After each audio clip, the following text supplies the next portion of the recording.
Hello.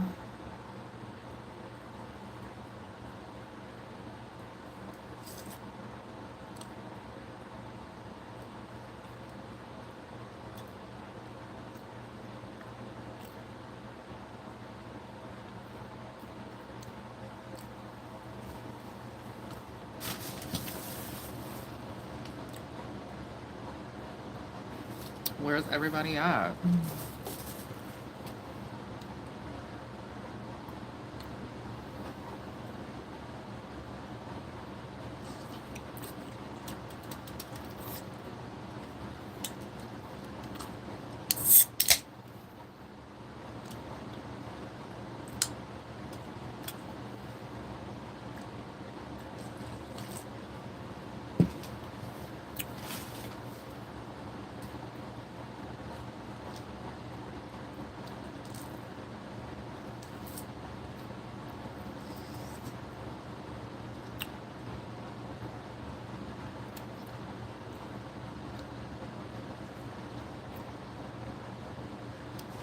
Hi, Kadir.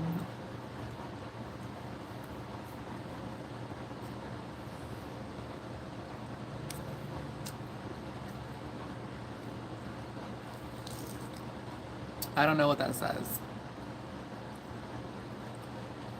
Good morning, Cheddar. Hi, Kadir.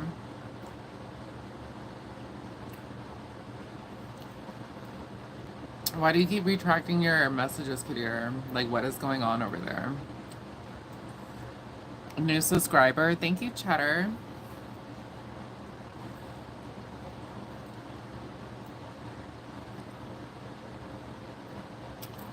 I like the name Cheddar.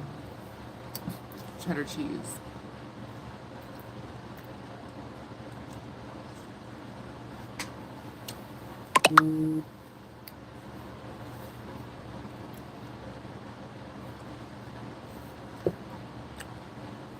Thank you.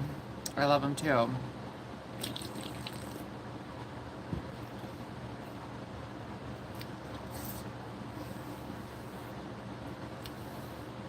So, what are we going to talk about? I kind of want to talk about when life gives you lemons. What to do when life gives you lemons. So I don't know, like, I don't want to say I've been going through it. Hi, Fraylin. Everyone like the live. Don't forget to hit the subscribe button. Yes, everybody, you better listen to Cheddar. He's not playing. I must make you moderator, Cheddar. Hi, Frankie. So, yeah, like, when life gives you lemons, keep going. Like, you know, it's so crazy. So I went and called a psychic or whatever, because, like, you know, I've been going through some stuff lately. So I called a psychic and like I told her, like, this lady, like, I've been going to this lady for like years, like since I was in high school. I've been going to this lady, and this lady, she definitely has a gift. Like, she has a very powerful spiritual gift. I'd like that. I'd be happy to be mod. Yes, Cheddar. So, God, I'm like burping now. I don't know why. So I went to go see the psychic, and the psychic was like telling me, she's like, the reason why you're having like all these issues that are happening in your life right now, like, I had an issue with my car. I had an issue back in December with something, you know? And so thank you, Jerzildo. Thank you, Michi. And I was telling them, like, so I was telling her about, you know, unfortunately, I got attacked. I got attacked, and freaking sucked. But I got attacked by this girl or whatever, and yeah, it was a mess. So I just had a lot of things piling upon, and so this girl was not in her right mind when it happened. But yeah, it was messy. It was not pleasant. So I was telling the psychic lady about these like turn of events that's been happening one after another. And so she was telling me, like, Oh my God, I'm so sorry to hear that. She was saying that like Archangel Michael was with me. And for the people that don't know like who Archangel Michael is, he's like the archangel of protection and safety and security and all that. So she was like saying that Archangel Michael was with me when it happened. And that like she said that he was like holding my shoulders trying to get me out of the situation or something like that. That's what she was telling me. The reason why I believe her is because she's predicted a lot of things in my life, and it like, and I was like, that ain't gonna happen, and then it will happen. Like, and then she'll even tell me like the month. She won't tell me the exact day, but she'll tell me what in that month this is gonna happen, and then it would happen. Like it's crazy. So. But yeah, so that happened. And so she was telling me that there was like a lesson in that. Like she says, like whenever we go through hardship or whatever here, she said like there's lessons to learn from that. She was saying like you need to be better prepared. She was like saying that's what the angels were saying. And then I'm sorry that happened to you. No one should ever have to go through that. You should keep something on you to defend yourself. Yeah, but it happened so quick. It literally happened so quick, you guys. Wait, you guys are prepared. And then she said like there was a serpent around me, like a snake serpent. And she said it wasn't like evil or anything like that, but she was saying that like I'm shutting like my old self or whatever. That's what she said. So I guess basically, so like when you go through like hardship or like hard times, like there's lessons in that. Especially in those situations, everything always happens in a blink of an eye. No time to think, you just want it to end. Yeah, it was crazy. It was super crazy. Like this lady like came up to me, digged her nails into my scalp, and was yanking and pulling my hair. And I was like trying to, like it happened so quick. Like it happened so quick. And yeah, that lady is in a lot of trouble. And yeah, so it probably happened for a split second, but when you're in that moment, it feels like it was forever. Like, you know? And then the craziest thing is that I couldn't see. I couldn't see because my hair, like, the way she grabbed my hair, I was like, yeah. So, yeah, she was mentally not all there. And then I just, yeah. So I was telling the psychic about that, and then she was like, "Oh my God, like I'm so sorry. That makes me so mad." And um, yeah, by the time I could do anything, like people had already like intervened and shit. So um, what was I gonna say? But yeah, no, I'm fine. I think my scalp is fine. I don't like I wasn't bleeding. None of my hair or whatever got ripped out, um but yeah, so like when life give you lemons, keep pursuing, keep going on. um Trying to think. Also too, yeah, the psychic lady was telling me like there was like lessons in that, like being better prepared. And then she also said too was like ask your angel, because she was saying the reason why these lessons were coming in for me, I guess, or whatever. She was saying that like there was like she said like you need to ask like your angels and say like what what lesson do I need to learn from this and fast so I can move on from this, you know? Um yeah, that's what she kind of told me.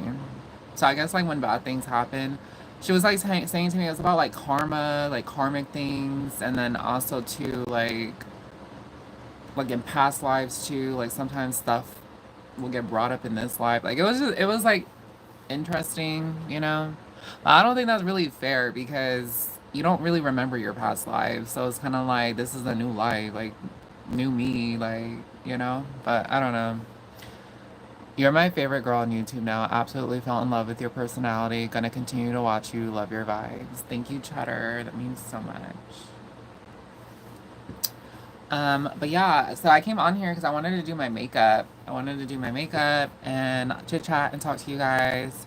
But yeah, like It was just crazy. And then like I'm in my car is getting fixed right now. Um, so I have to get that fixed. It's just yeah, it's just a lot going on. But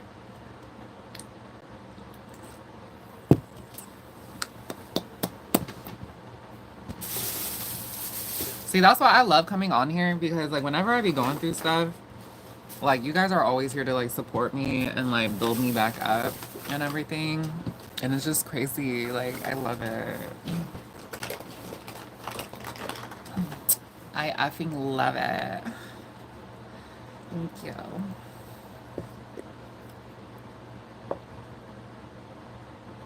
Anyways, but yeah. So when life gives you lemons, conquer on, keep pursuing, keep going, you know? I don't know. I just feel like I'm at the end of my rope. Like, it's like you work really hard and then it's like something always tries to get you. Like, do you guys like ever feel like that? Like, it's like you try, like, you put in like 110% into something and then it just doesn't work out or anything. Like, you know? Hey boo, how are you doing over there in Los Angeles? Everything great? Yes, everything is perfectly fine. Hi, Cavante. I pray and hope everything starts to fall in place for you. Sometimes we cannot control what happens in our lives. Just gotta be happy and continue living. Exactly. Like all you really can do is control yourself. Control yourself. And you can't control other people, but you can control yourself and just keep thrive on, you know what I mean? But the main message that I got to was like be prepared for things, you know? Like not even just like getting attacked, but like preparing for natural disasters, just preparing, you know, for everything. Like you have to think ahead of things. Yeah.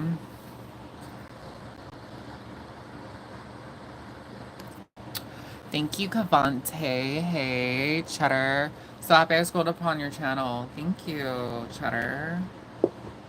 What is it about my channel that you like the most, Cheddar?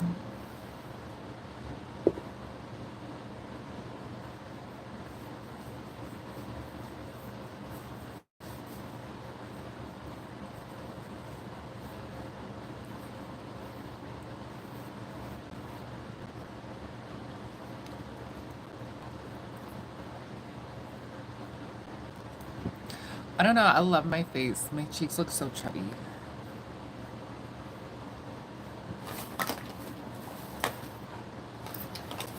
Um, okay, so next.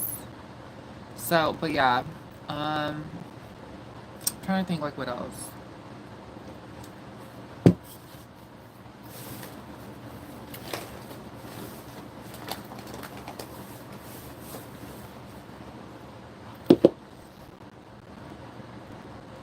And then I'm trying to think like what else has been going on with me.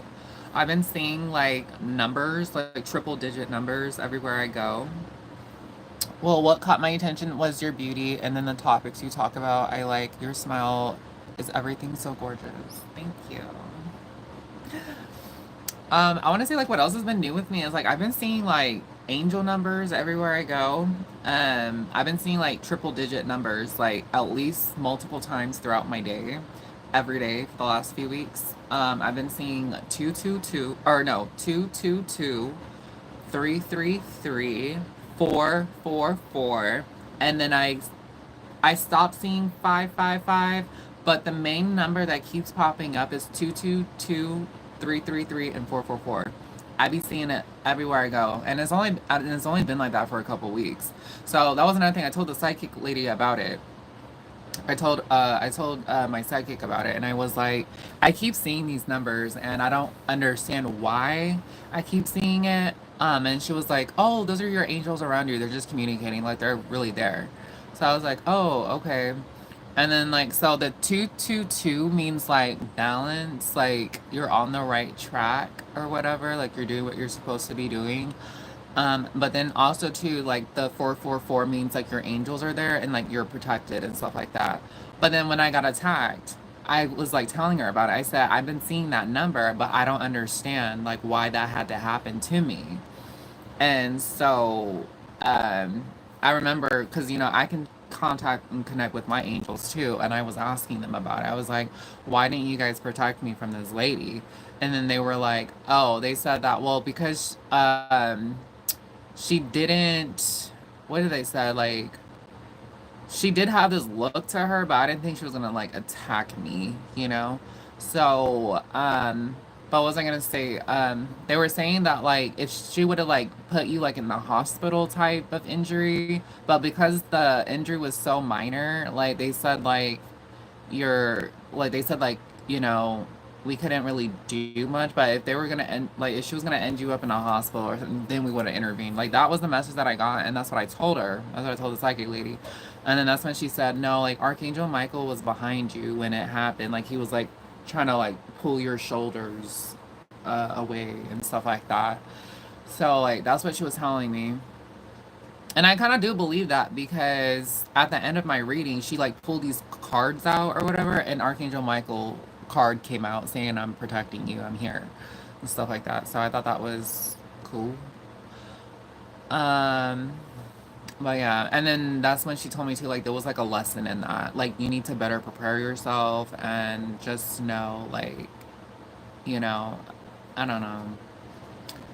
But yeah, it was crazy.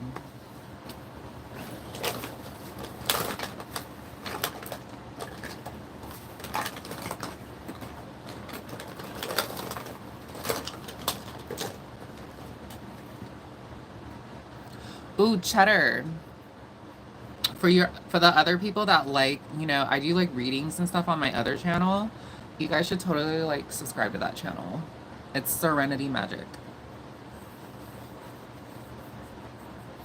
What numbers have you been seeing usually? Mine is 222444. Yeah, that's what I've been seeing too. I've been seeing that nonstop. So I guess like 222 means like you need that balance yourself, but then also it means like you're on the right track. And then 444 means like your angels are like there protecting you and stuff, like protection and stuff like that. I had to look those up.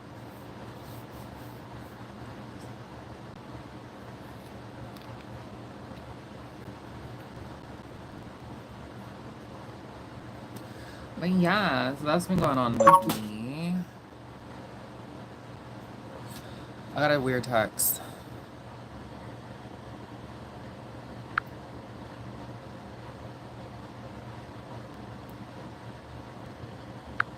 How I can make up, I can hear, I like too close ear cue. Okay, that was weird. But yeah.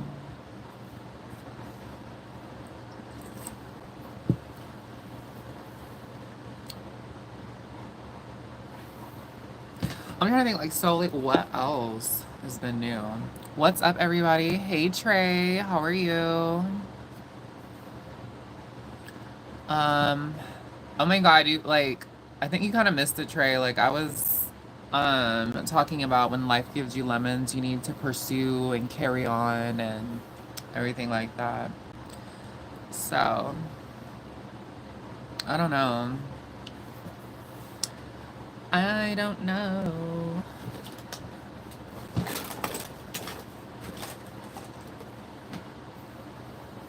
Your skin looks super soft, face is glowing. I love it. Thank you. It's all natural too. Like no makeup on yet, but I'm gonna like do like a little natural beat or whatever.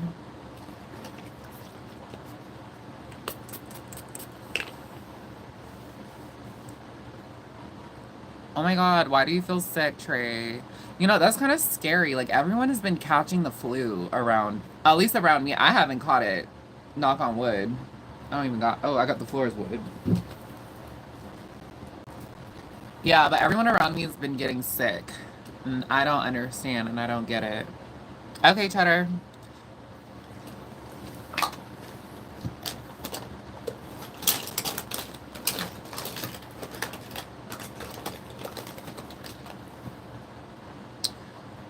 But what was I gonna say? Yes, so that's been going on. But I kind of like it though. Like I totally recommend people to go get a psychic reading. Like go get a reading done. Like I swear, like, you just feel so much better. At least I do. But make sure you go to like someone that you actually feel like this is who like you feel drawn to, because I feel like that's who you should like connect with or whatever. Because I know some people like I'll just randomly go to a psychic, and then I remember I went to this one lady, and I felt like I think she was a scammer because it was like so spontaneous. Like I was on a date with this guy and we were in San Francisco, so we were like walking around having a good time, whatever. And then we just randomly see a psychic shop, like one of those like neon signs like in the window, and I'm like, ooh, we should go see a psychic. So he was like, oh, okay, let's do it. So then we went, and then it was a horrible experience for me. Like she was saying I was cursed, and she was saying like I had like a demon in me or some. It was some crazy, crazy, crazy stuff. And then she said like the only way to break this curse is like you can pay me an extra like $500 to remove it. I was like, bitch, you got me fucked up. Like I'm like, I did not believe nothing she said. And so I went to my actual psychic, the one that I actually go to, and then she even told me, she was like, I've been there, a lot of scammers out there for real. Yeah. And then so when she read the dude that I was on a date with, she was like saying things like, but it was kind of crazy though, because she was like accurate before she talked about that stuff. She was like accurate about like my upbringing and stuff like that. So that's why I was like, ooh, I don't know. And so then I went to my actual psychic that I go to, and she told me that like that lady was a parasite, and she said I don't see that negativity around you. And she said if anything, you have like a lot of angelic energies and beings around you and stuff. And I was like, exactly. Like, that's why we have them, like our angels and stuff, to like protect us from like getting attacked spiritually. You know what I mean? Unless the only reason, like, if they don't intervene is because there's like a lesson in there or something, or there's something that you did to attract that to you. Like if you're doing like some type of witchcraft or you're doing spell work on somebody, hell yeah, that's gonna come back on you to bite you. Like, you don't do that unless the person asks you to do it, and it's like, I don't know, like a healing spell or whatever. I don't know. But I be reading. I watched like hella podcasts about like people like casting spells on like people that they want to make them fall in love with, and then it ends up backfiring. Like I heard this one. Oh my god, I was so scared. So oh my god, I'm gonna tell y'all this story. Okay, I'm gonna tell y'all this story. So I was at work. I was like 18 at the time, and I was at work, and I worked. So I had befriend this like customer that would come in all the time. I used to work at this clothing store. I was like 18, and she would come in all the damn time, and like so me and her would like chop it up and talk and stuff. Like she ended up like becoming like my friend, like So and then her stepdaughter like worked in the store with me, so I was cool with her too. So she was telling, so I think, I don't want to say her name. We're gonna call her Megan. So Megan, the customer that would always come in all the time, she like told me that her son was gay. And I was like, oh, really? I was like, okay, like, how does that make you feel? Like, are you like accepting of it? So I guess at the time he was like 13. So he had a boyfriend. And so she was telling me that like, yeah, like, they were in, so him and his boyfriend was in the room. They're like 13 years old, and they was making like, they started like, he closed the door, and then they started like making out, and the lights were turned off. And I was like, ooh. And then so her as a mom, like she didn't know what to do, because if it was like her daughter and then some boy was over, oh yeah, like that, you won't shut that down. Like leave the door open. No. And I was like, well, I said, girl, I said, well, at least like, he can't get pregnant or whatever. Like he can't get pregnant, right? So she said, yep. She said, I do know that he can't get pregnant. So that was something I didn't have to worry about. And then I'm trying to think like what else she said. But yeah, she just said like I didn't know what to do in that situation, so I just let them do whatever. And I was like, damn. So after that happened, so the reason why she told me that is because she said that because she thinks that it's like a hereditary thing or whatever, because the dude that she had her son with, he ended up being gay. So she thinks that he got it from the dad. See, personally, I wouldn't even know who is being real or who is trying to scam you. LOL. Right, for real. So, what was I gonna say? So this is the craziest part. So then after she told me that, so then this is when she was like, so before she had a kid with him, the baby daddy or whatever. So he was in a whole ass relationship with somebody else. I don't know if he was married or if he was like he was in a relationship with somebody else. So Megan, she was like so in love with this guy. Like she was so this was before she had a kid with him. That's before the son came and all that. So what she did is that she went to go see a psychic. And she went to go see a psychic and she was telling the psychic, like, I'm in love with this guy, like, whatever, whoop de whoop. And so the psychic was like, oh, let me cast a spell or whatever, which is crazy. I've been to a lot of psychics and a lot of psychics don't do that. So I don't know, but it was crazy. So, and it was kind of scary too because it was like some red when she was telling me the story, there was already some red flags about it. Like, um, so the psychic like told her what to do. Like she had to bathe herself in beer, and then she had to get a dead chicken, and then do like light candles around, and then do some like some science chanting or whatever. Girl, it was crazy. It was all that was already red flags right there. Like a dead chicken, bathing yourself in beer. Like what? So yeah, so she listened to the psychic.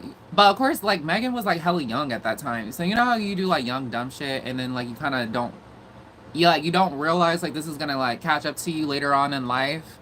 Yes.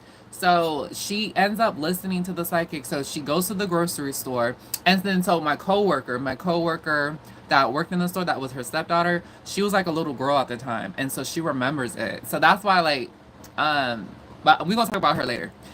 So she was telling me about it. She was like, yeah, girl. So I went to the store, I bought the ingredients, bathed myself in beer, then I had the dead chicken, and then she said like it was candles lit around the table, and then so we did the seance, the chant or whatever. So she said it worked. It worked. He ended up leaving that girl or whatever. He ended up with me. Hi, Cheddar. We're talking about this crazy love spell that this lady did, and it like backfired or whatever. And I'm like trying to tell everybody like the story, like what happened. So um yeah, so she did it, so it worked. So he ended up leaving that girl. He ended up being with her, with Megan, and then so they ended up like they got married. They got like all this all that going on. So she ended up having like her son by him, like all this stuff. But then it backfired though, like years later it backfired. So he ended up being gay. Like he started messing around with men and stuff. Of course, Megan, like, she's a woman, like she got booty, hips, curves, boobs, like all that. So in Huntington, I love it. So she was like, I can't compete with that. Like I can't compete with a man. So she ended up divorcing him. So and but then here she is like her son is gay. So I was like, honey, no, like that was crazy. So then I talked to my coworker. We're gonna call her Lucy. We're gonna call her Lucy. So Lucy, I ended up like so Megan wasn't in the store shopping that day, so I ended up was working with Lucy. So I was telling Lucy about it. I was like, "Girl, your stepmom came up in here and she told me some tea, like about some love spell that she did, and then like backfired like years later." And she's like, "Oh my God, yes!" Like it was so crazy. She was like, "Yeah, like we were all in she was like, yeah, I was in the kitchen, and like we had turned all the lights off, and she said there was candles around this dead chicken, and like we did like the sign, the prayer or the chant or whatever, and then she said like yeah, and then she said after we were done with the chant, she said that the candles blew out on their own, and she said she screamed and ran to the other room, like. I was like, "Ooh, you know that word. You know that's real." When that happens, like she said, there was like hella candles around the table. She said they all had blew out after the chant, bitch. Um, yeah, because I was asking Lucy about it because I wanted to know, like, I kind of wanted to know by like somebody else's experience about it. But yeah, she was like, yeah, she said the shit worked, the spell worked. But yeah, she said I'll never forget that. She said the candles had blew out on their own right after they was done with the chant. I was like, baby, that's giving like the craft, like girl. So I was just like, ooh, it was just crazy. So, but yeah. So after that happened, it was just crazy. I know, yes. I'm down with the voodoo stories. I don't think was that a no, it didn't involve like no. I feel like voodoo like cuz I don't want like the spiritual community coming for me. I don't think that was like a voodoo story. Hey sis, what's your email? Hey girl, my email. So in the description, like in all my YouTube videos, in the description, my email is in there. Ooh girl, what you finna email me? Melena, were you here for the whole story time? Girl, that was like a crazy story time what I just said.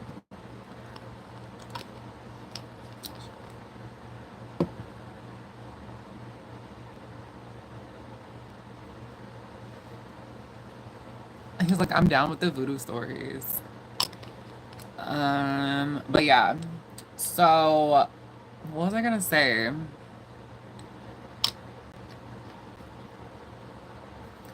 Do I have any more voodoo stories? Ooh, I got another one. So,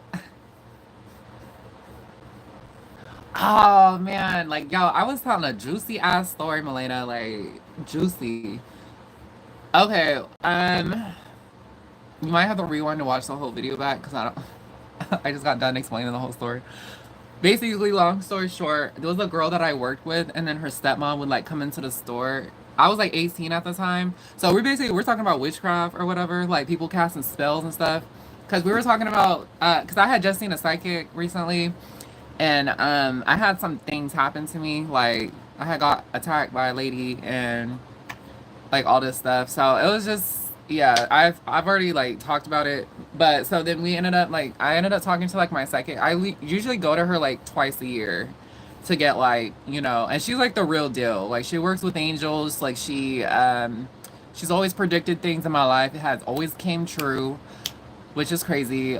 She can like see beyond like she can see into the future. She can see things coming. She's very real. So I'm trying to think like what else had happened. So yeah, it was really bad. Like I had got attacked by this lady and um, so I needed to talk to her. And then I had like some bad things happen in the last like few months. So I was like, fuck, I need help. Like I need to know. So I go to her like every 6 months, I wanna say. But yeah. So what was I gonna say? So anyways, we're gonna talk about this other so there's this other story that I know. There's this other story that I know. I only know this story because of a podcast. So this lady, this is kind of like a quick story time. So this lady, she was like so in love with this guy, right? She was so in love and he was married. He was married. And then okay, I actually have like a couple story times. So I had seen this one off this girl's channel that she did. She talked about her experience, and I believe it because the way she talked about it and the way, like, she was very like emotional about it. So while she was like talking to the guy, or so this lady had, and this is just like a lesson learned. Like you do not have control over people's emotions and feelings. Like you can't force somebody to love you, right? Um,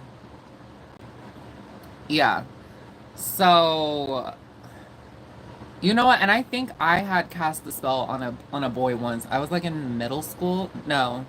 Yeah, I was like in 8th grade at the time and I had like cast the spell on this boy to like love me or whatever. And I think it actually worked. It really did. We're going to talk about that. But I didn't know it was witchcraft what I was doing. Like, you know what I mean? It wasn't until like later on that's when I found out. Okay, who wants to hear that story? And then I can talk about like the other ones. Because I feel like that one's more juicy. Okay. And we're gonna talk about me. Okay, I'll tell you the other story like after like this one. But so I was in 8th grade. There was this boy that I had a big crush on. And no, seriously, I kid you not. Like I've always been into the spiritual stuff, but like I don't know, like I truly believe like I've done this kind of stuff in my past lives, and then like now it's like coming back into this life, like because I had a lot of like spiritual encounters growing up. So okay, so anyways, I was in eighth grade, and then there was this boy that I had like such a big crush on. Oh my god, he was team captain of the soccer ball team or whatever. I had a crush on this girl for years. Finally got the chance with her last year. Oh my god, I'm so happy for you, Cheddar. Good things come to those who wait. Unfortunately for me, like I had to go, like I needed it now. So, but yeah, so I went, started talking to this boy or whatever. So I ended up getting his phone number. So then we ended up texting a lot. And like when you're in middle school, like texting was like so big. Like back then, like that's when we had like the keyboard phones. Like this was like before, I think this was before the like touchscreens was like out. Yeah, so like it was back with like the razors or like the brick phone, or like if the sliding keyboard phone, like that was like hot back then in eighth grade. So luckily I had mine was just a flip. So if I wanted to text, like I would flip the phone, and then I would have like a keyboard and everything like that. So I remember I had his number, almost said his name.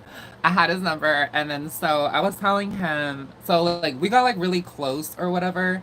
Like I ended up like I remember too, because I was such a big manifester. It was really crazy because I was like, when I really liked someone, like I'd be like obsessed. Like I was so obsessed with him. Like I started running into him everywhere I went in town, which was crazy. Um, I would run into him at Walmart. I remember I went to this uh, it was like a psychology, like a group counseling thing there, and it was like at a school in a gymnasium, and he was there with his mom. I was so shook. I was like, oh my god, and I was sitting like one table over, and he was behind me, and I remember like, oh my god, oh my god, oh my god, oh my god, oh my god. You know, I was like in eighth grade, like you know. So I was just like, oh my God. And like, I just kept running into him everywhere I went. We were too broke for phones back when I was in middle school, lol. Well, mine was like a prepaid phone. So like, I would like put minutes on it or whatever. I didn't actually have like a family plan or whatever. I didn't really have that until I was like in ninth grade.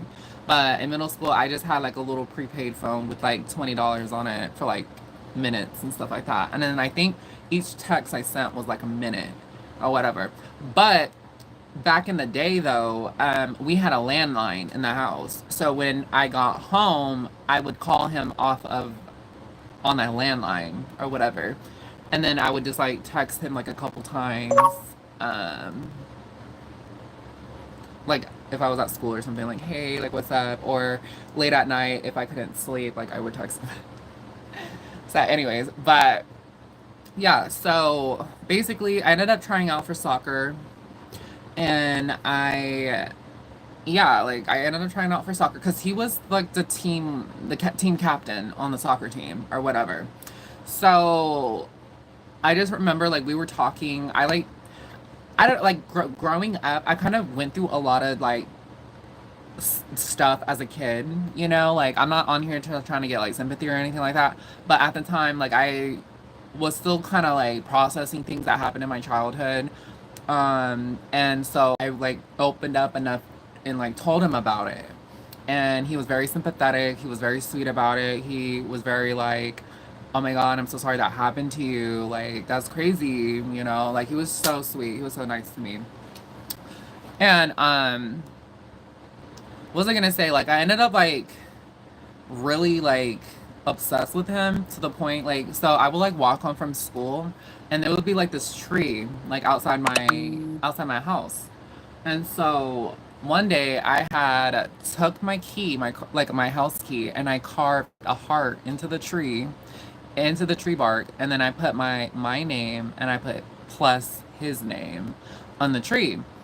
And I kid you not, like so we ended up not dating, but it was so weird. Like I felt like spiritually like we were connected, if that made sense. Like we started like talking a lot more. Like it was so sweet. But then I don't know, like once the end of the school year happened, like he ended up going to or what was it? No, I was in seventh grade. I was in seventh grade when it happened. He was in eighth grade. So after he went to high school, we kind of like lost connection. We stopped talking or whatever. But what was I gonna say? We ended up. I didn't like find out until later. Like my uncle was like saying something about like witchcraft, or I forgot what he said. He said something like, yeah, like carving someone's name in a tree is like that's like a form of a love spell or something. And it was so random. It was so random. It was so weird. So that's basically what happened. That's basically what happened. So I think that was like confirmation for me that like what I did was like a spell and I didn't even know it. I didn't even realize like what I was doing at seventh grade.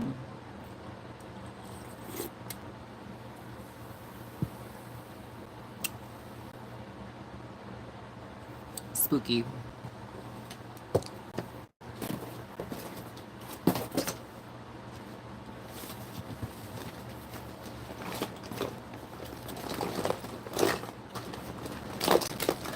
Oh my god, I'm like down to one viewer. Like, oh my god.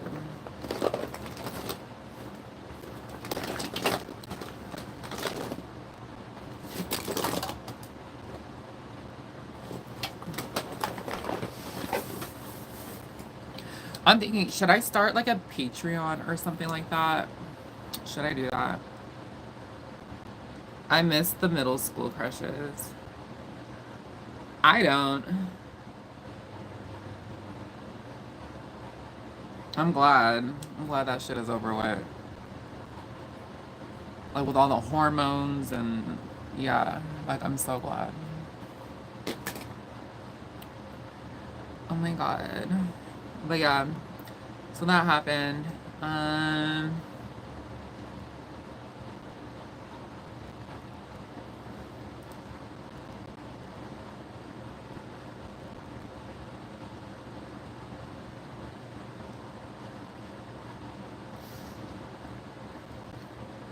so I was gonna ask you guys, do you think I should do a Patreon?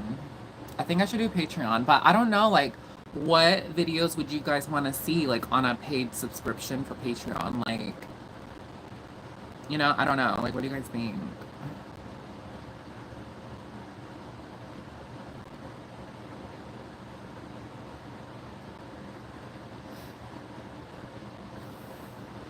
I'm really thinking like maybe like more personal videos. Like, I mean, I share everything on here, but I think like if people want to see like more personal things in my life, like the day in the life of what I do, like behind the scenes of stuff, I don't know.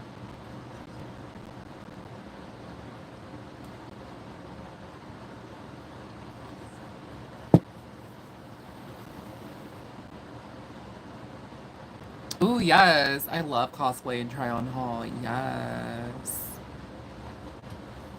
Who just got done watching Castlevania on Netflix? The Nocturne season 2. I just finished it. Oh my god, like I'm obsessed. Like the girl Annette from Castlevania, she has like powers over metal and earth, I think. Like rocks and stones and stuff.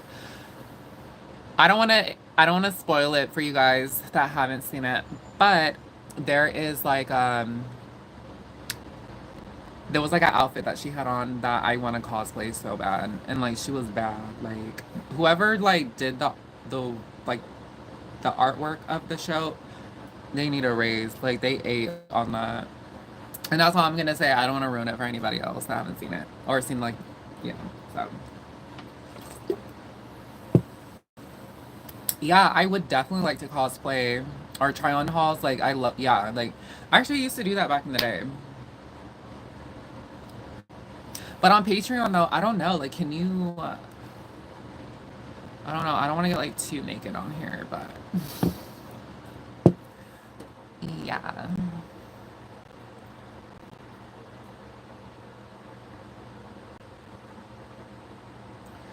Oh my god, where's my bronzer? I heard it's a good show, but Netflix is tripping with those price increases.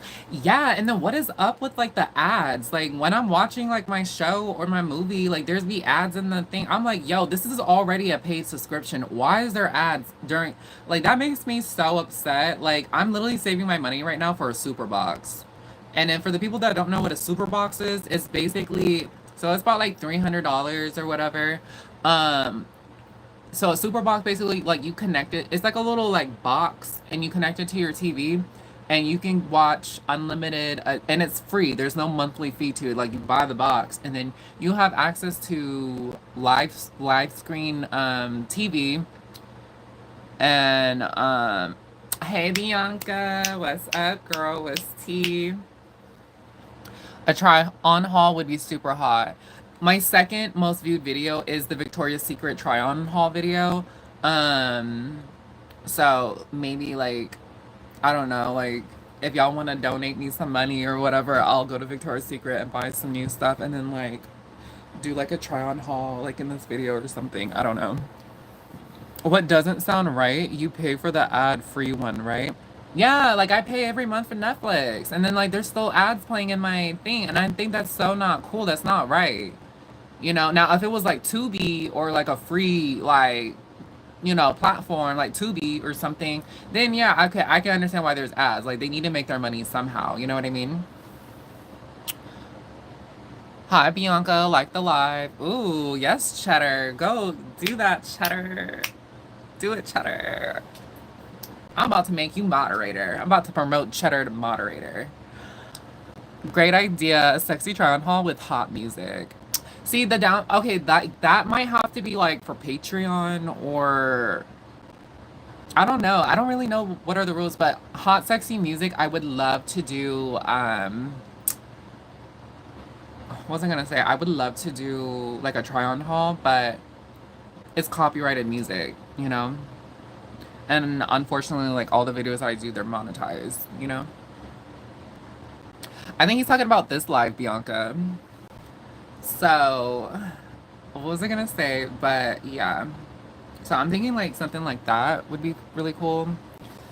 But I don't know. I kind of want to do Patreon, but I don't know. I gotta like do my research because I don't know.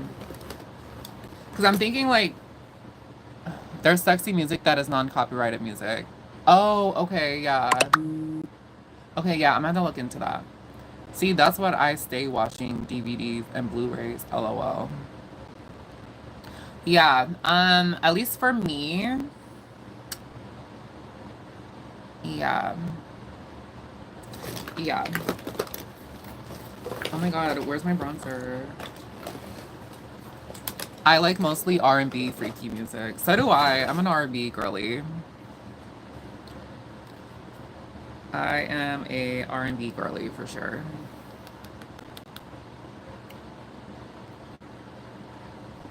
Oh, Bianca, I was like asking people, I was like, should I do Patreon or like have like some paid subscription? Because, the AdSense money is cool and all, but kind of want something, more up to date, if that makes sense. But I don't know, like, what would you guys want to see on Patreon? Like, okay, try on hauls and like what else? Like, maybe I'll put together a good freak playlist on my page. There you go.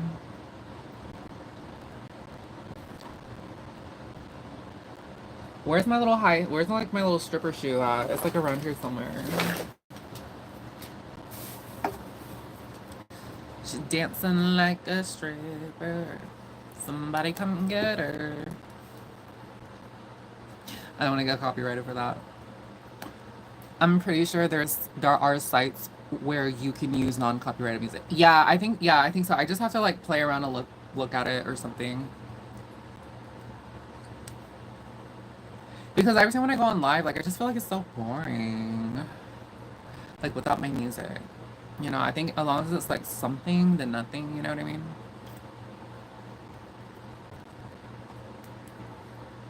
Okay, so if I start Patreon, then I will. Because I feel like Patreon should be like for more like personal use, like more.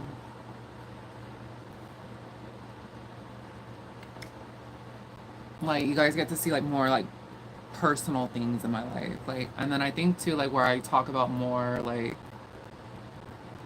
personal, I guess. I don't know. It's a work in progress. We'll see.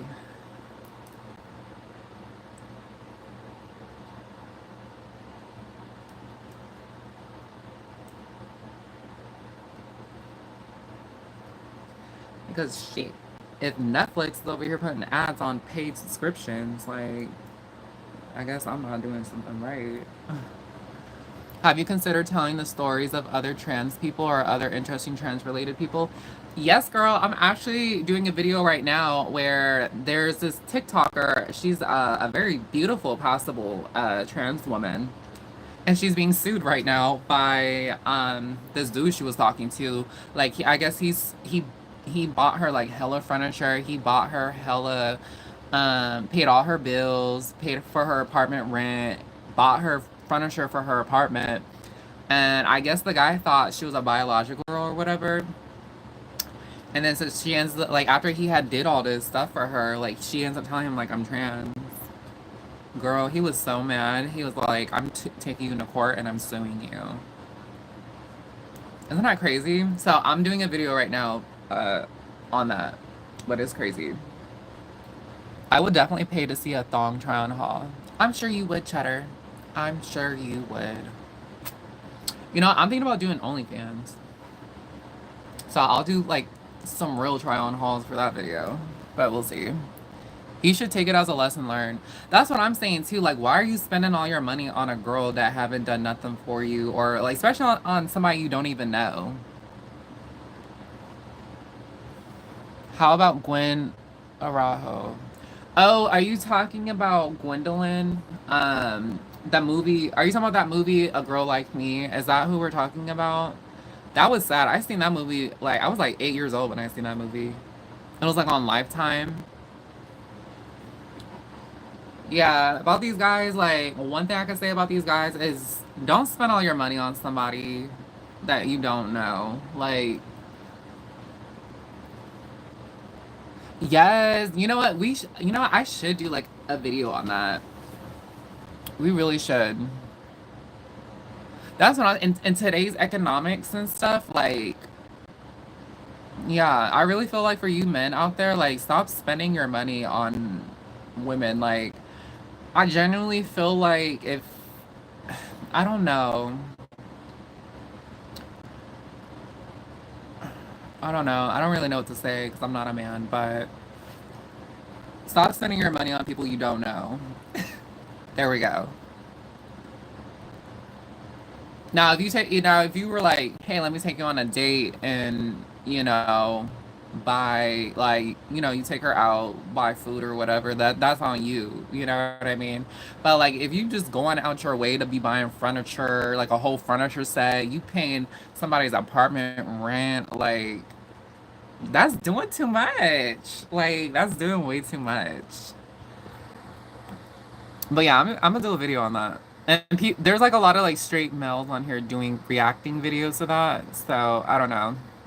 I should hurry up and do it now before a trans person like does it. She could have been married and had another dude. Exactly. Like, you never know. That's exactly what I'm like. This is even has nothing to do with you being trans. Like, you could have been married. You could have had like a whole kid, a whole family. Are you waiting for your husband and the kids to come? You know, because they're still tidying up other things down there. Like, you just never know about these things. Looking forward to that video for sure. There is a feeling of power in being a sugar daddy. Really? Come send him my way. Because I'll drain those bank accounts. I'll drain that wallet.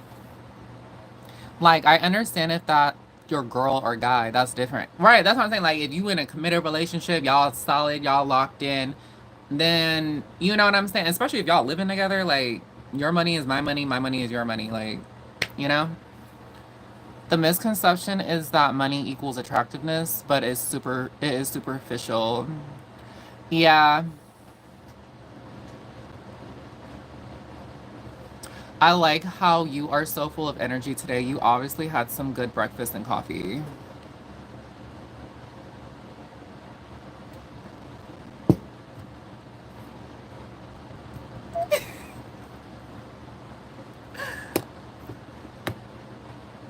Sad to say it, but that is my drug of choice today. Red Bull. Sponsored by Red Bull. I'm just kidding. I wish. Red Bull, if you're seeing this, please sponsor me because I will do it. I will do a what you call, like, I'll give y'all a 30-second ad on my thing. Red Bull gives you wings. I like how you, oh yeah. By the way, I went to Costco and so they have, so I like my fruity flavor Red Bulls. I do not like the regular original, like the silver blue Red Bull can or whatever. I like the fruity flavored sugary ones. At Costco, they have Red Bull, like cases of Red Bull, but it's just the original. It's not like the different colored flavor ones. Ugh, I'm so sad. That is a good point, Trey. You make, she has to be your girl first. Nothing better than a committed relationship. Exactly. Like, hello.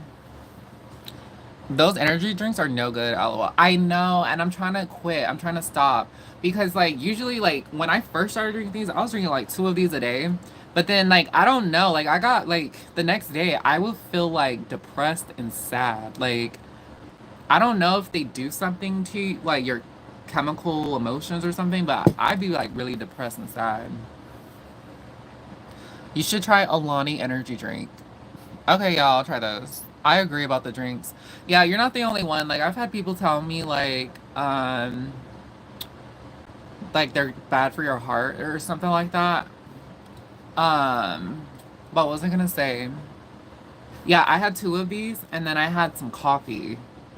Oh my God, after I had the coffee, I want to say like a few hours after, like I had the most worst headache of my life. Like I felt like somebody was twisting my brain.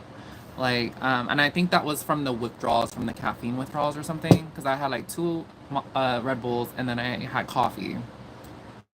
I will never do that again. Like I was in so much pain after that, and thank God it just lasted like the whole night. And then I woke up the next morning and I was like, oh, okay, I'm fine. Bruh, I remember I tried one and I felt weird as hell. What do you mean, like weird? Caffeine withdrawal is no laughing matter. Yeah, like it literally, like I had the worst headache ever, and it felt like somebody was twisting my brain. Like it was so bad. I get nauseous when I don't get mine. Yeah, I'm not a caffeine or a coffee person. Then how do you stay awake?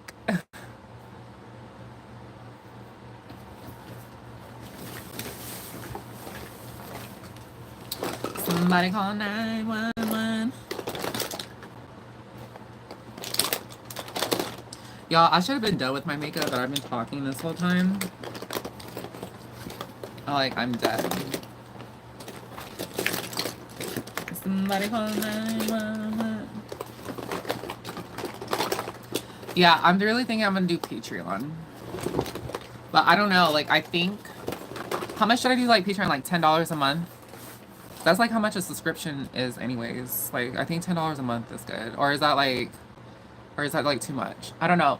But I want to post, like, more... I feel like on Patreon, like, what I would do, what I don't do on here is probably, like, post, like, more personal videos. Like, behind the scenes of stuff. Like, what I'm really going through. Like, I don't know. And because it's a paid subscription, it's not, like... my job will see it, I feel like. Unless somebody leaks it. But, I mean, I'm not really a big... A-list content creator yet, you know what I mean? So I don't know. Like, what do you guys think? I don't know. I want your guys' opinion. I don't know. I'm figuring this out. Like, I'm figuring this out. You have thumbnail pics that are pro model quality. Yeah, I do really good with the thumbnail pics, but you know, I watch Mr. Beast start at $5 a month. Yeah, that's what I think too. I think $5 is good because the economy and everything, like, it just sucks right now, you know? So, I think so. $5 a month. I think, yeah, we can do that. I think $5 is good. Or like different price range. Yeah, that's what I've seen too on people's Patreon. Like one was like $1, or no. No, yeah, no, like oh no, like one was like $5 and it was like I'm going off of like a reader. Like this person was like a reader. So he did $5 for like, I guess a shout out or something like that. And then it was $10 for, you get a shout out. I don't remember, but I remember it was like $5, then it was $10. It was like different tiers. You get $5, $10, and then one was like a 15. And then the last one was like 20, or no, I think he upped it to like 50. It was expensive, but he had like such a big channel, you know what I mean? So for the higher price ranges, you can do the really sexy stuff. I mean, if I'm gonna do that, I might as well just do OnlyFans. You know? I don't know. Loki, I kind of want to do it. Yeah, a lot of YouTubers do different price ranges. Okay, well, I'm gonna have to meditate on it and just see like what I feel I should do. Because I definitely like doing the vlogs and stuff, but my goal is like I want to post every day on here. So I guess the quality of the videos probably won't be as edited, I guess I want to say, but at least like I'm putting like some content out there, and then I think for like the better quality stuff I'm gonna post on Patreon. Well, you can be sexy without being OnlyFans sexy. Yeah, like I don't want to be like naked or anything like that, but of course, like you know how like Elena Genevieve, like she posts on Instagram, she's always like in lingerie and stuff, but like still covered up. Like I kind of want to do something like that.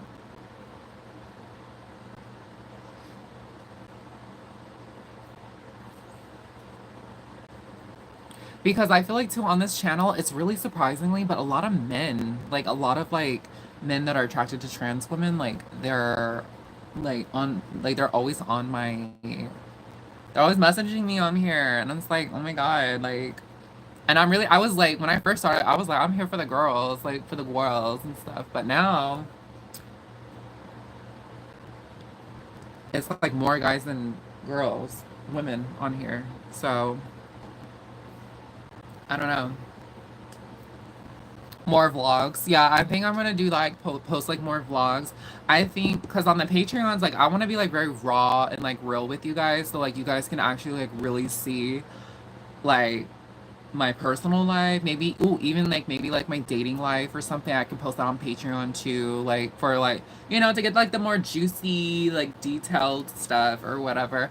Okay, I think so because a lot of you guys love to keep asking me about like my love life and things like that. So maybe I can do like something like that.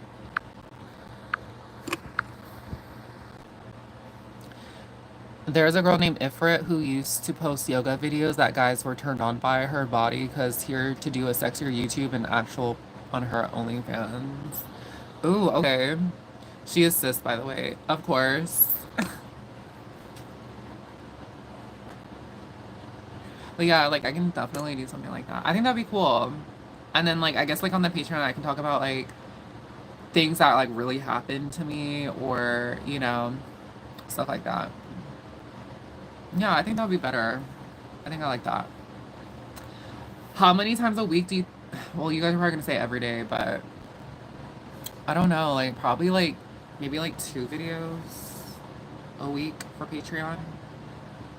How wild would your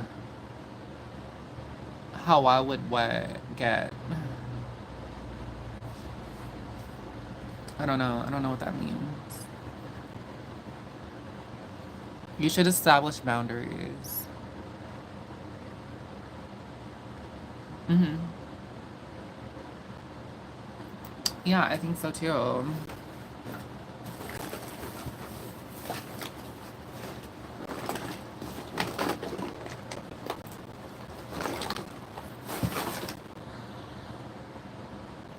How sexy, like, would you show the guys you are dating?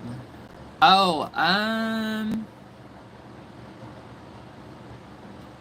don't know. Like, probably, like, maybe, like, a quick vlog or something. Like, you guys, like, I'm not trying to do, like, porn or anything like that, but, like, just, like, more, like, personal. Like, you guys get, like, a more insight to, like, my personal life. And I think so. I don't know. I feel like that's, like, the best thing. I think the description of them is actually better. Wait, description of what? Don't burn yourself out. I would start with a smaller number of videos. Yeah, because I feel like on YouTube, like, I want to post every day, you know, just to get, like, the videos out and stuff. But Patreon would be, like, more personal things, like my love life, or just me going out more, or things of what I'm feeling and what I'm going through. Like, I'm pretty sure a lot of you guys, like, want to know that kind of stuff. Like, stuff that I wouldn't normally, like, tell on here on a public, you know, on a, like, anybody can, like, look me up or, you know, be like, oh, wow, like, she be putting all her stuff out there. Like, you know, the guys you dated, like, the stories about going to the hip hop concert with a car of sketchy dudes. Like, more in detail about that, yeah. Because I feel like there was, like, more to that. But I have to read the guidelines of Patreon because I know it's still part of YouTube. So I don't know, like, you know, I know we can't be like too graphic. You know what I mean? Um,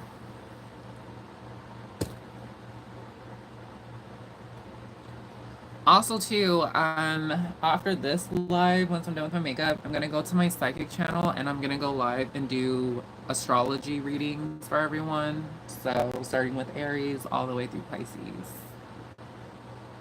So if you guys are interested in that, let me know. I think this, okay, so like this year, like my goal is to, what is my goal this year? My goal is to get monetized on my psychic channel this year. Because it took me one whole year to get monetized on this channel. So hopefully it'll take me 1 year, or at least the end of this year to get monetized. And yeah. There is a girl who goes to swinger clubs who is a unicorn and she goes into graphic details. Baby, that's crazy. I would not do that.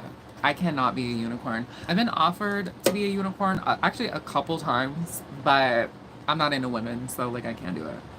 Sorry.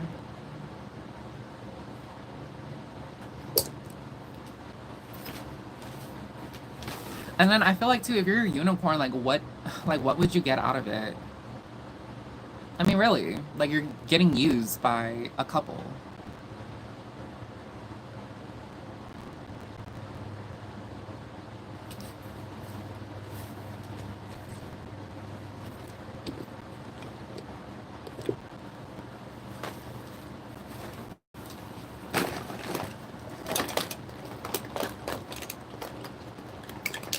I feel like the only time I would be a unicorn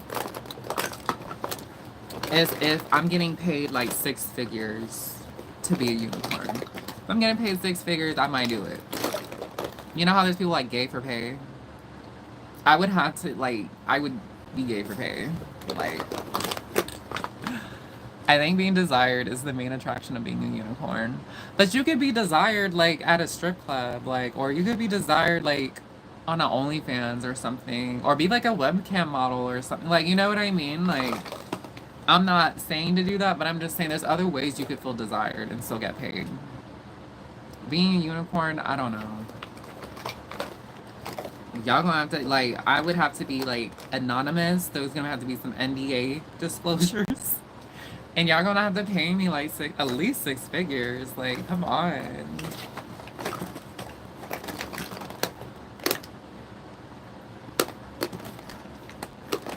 I mean, am I wrong or am I wrong? Like, I find being complimented in public is very validating.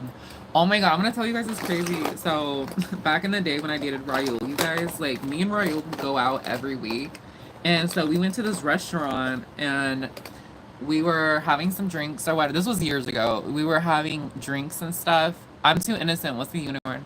A unicorn is somebody that gets with a married couple and then like they all have like a three-way like type of thing. That's a unicorn. What was I gonna say? Yeah, so there was a dude wearing like a corn hub shirt. He was wearing a shirt. I don't know if he worked for that. I don't know. But I remember he was sitting there at a table. So this was back during COVID time, so everything was outside. So me and Raul, we were outside. We were just talking, having a good time. My hair was down. And y'all, I have long hair. So my hair was down, and next thing I know, like, this woman comes up behind me and she starts touching my hair. She said, "Oh my God, you have such beautiful long hair." And of course, like, I'm very, like, nice, you know what I mean? So, like, I'm not gonna be like, "Don't be effing touching me." Although I kind of low key wanted to do that because I don't know this lady. I don't know where her hands have been, but she started touching my hair. And so I'm looking at Raul like, "Oh my God, do something, like, say something." Like, but I don't know, because me and him, we were drinking. So, of course, like, I was a lot, like, relaxed or calmer or whatever. Like, I was a lot more outgoing, I guess. But now that I look back on it, I should have been like, "Bitch, don't touch me, okay?" But yeah, she was with the dude with the Pornhub shirt. And then so all of a sudden the guy comes up to the table and he's like, "Yo, like, she's really pretty, like, you're very beautiful." Like, I really felt like they were trying to seduce, like, get me into their, like, whatever they wanted to do. And I'm like, y'all, I wasn't that drunk. I was like, no, like, thank you though, I appreciate it. Yeah, like, they were like grooming me and shit. Like, y'all, I was scared for my life. Like, I didn't know what they wanted from me. A unicorn is a single female who hooks up with a married attached couple as there's pretty much. Why would you want to do that? I don't know. But yeah.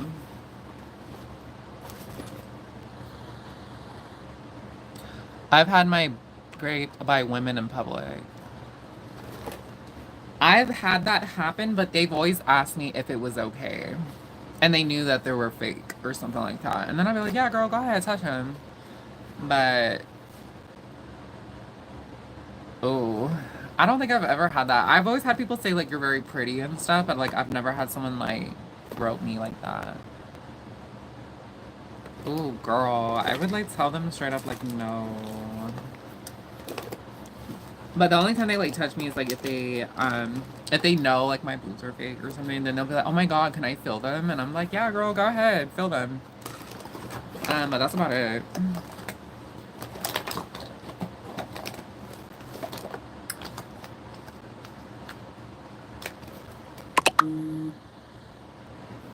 Do you have experience with, or, no, I have never been invited to that. I've never had a desire to want to go and do that. Yeah, no, but I've known people that have done that. Like, there was this guy that I was seeing, and that relationship did not work out. That should probably be in my Patreon videos, but yeah, so what was I gonna say? But he got invited to those kind of parties, like them Diddy parties and stuff. Like, he got invited. Like, you have to be invited to those kind of things. Like, you just can't be some stranger on the street and then just showing up. Um, it's like a very private, non-judgmental, like, space. Sadly or not, lots of trans life in the early 2000s was based on that, at least in my experience. That's crazy. I did not know that.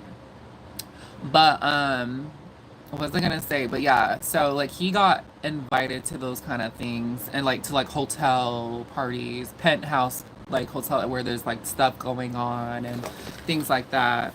And then he was saying, like, there's, like, rules to it, like, where, like, I guess if you like someone, like, you can't just touch, like, you have to, like, you sit, like, if they say, like, "Hey, come sit on the bed," or whatever, then that means, like, they're into you or whatever.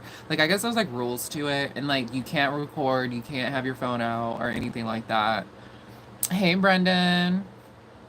They go on now. They are becoming more heterocentric, like, straight wise, or, but yeah. So I knew someone that got invited to those kind of things, but I've never been invited to those, nor have I ever have a desire. Like, I don't want to go. No, like, I don't. Like, yeah, no. But if I did ever go to one, I would definitely do a story time on that because that's crazy. But yeah, there are ones that you can drop by. Oh, really? It's not, like, illegal or whatever. Oh my God, where's my eyebrow pencil? I need to do my eyebrows. Oh, inside.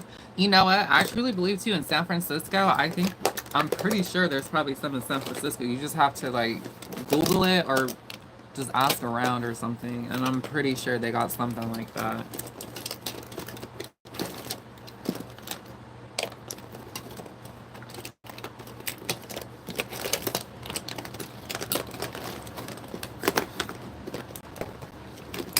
Not illegal, but the cops tried to slow down.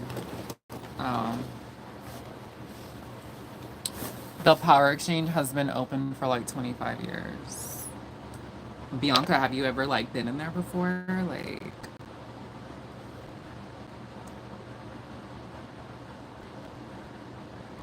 Tom McDonald's and his dad got into one of the balls. What is that? Like, who's that? Very trans accommodating. Yes, I have. Ooh, would you recommend to go back?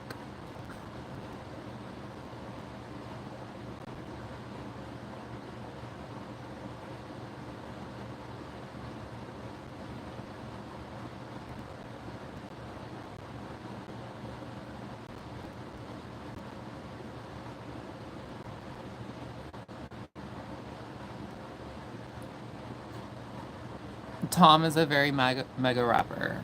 Oh, okay. I used to fairly often. Haven't been there in like 7 years.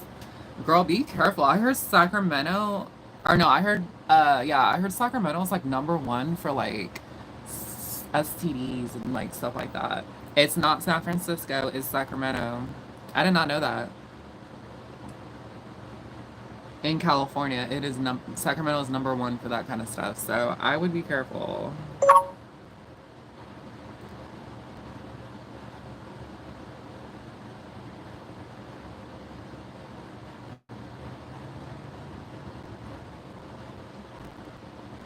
I could tell you some stories. I'm sure you could. Very sure.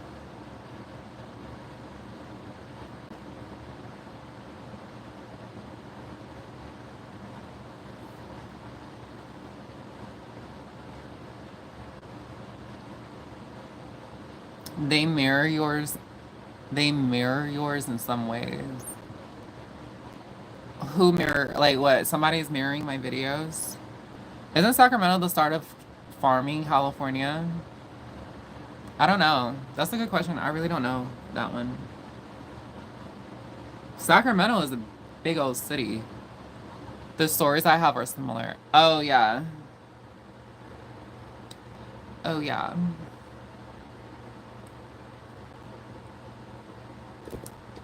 Ooh, Brendan. I'm gonna start a Patreon. Like, what videos would you want to see, or would you even subscribe to my Patreon?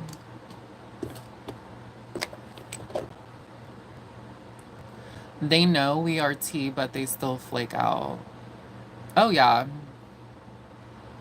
But to be honest, I really think it's getting more accepted than what it is. Like this morning, I saw this video.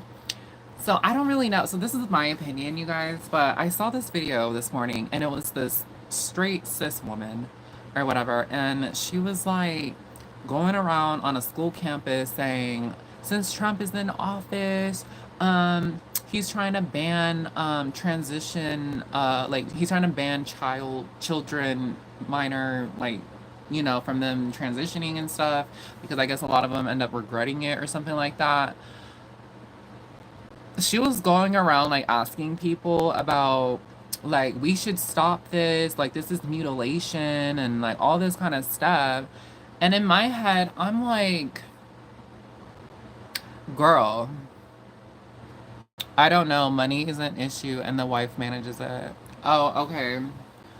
Well, I was gonna make it like $5 to $10 for like my Patreon. And it's gonna be like more personal things I'm gonna put in there. But I don't know. We'll see. We'll see. I'll see how it goes. I think I'll just do it and wing it and just learn as I go type thing. But so yeah, this girl was going around the college campus like asking college students about it. And then so the college students were like, um, I think the transports thing is being worked out. It's going to take a complex solution to address it. Nothing in sports is fair. Yeah, because you have genetics too. Like some people are genetically wired to be like really good at running fast or just very strong or, you know. But banning people is not the answer. My belief for that, I don't really care. I'm gonna just be real. I should do a whole video on that, like sports or whatever.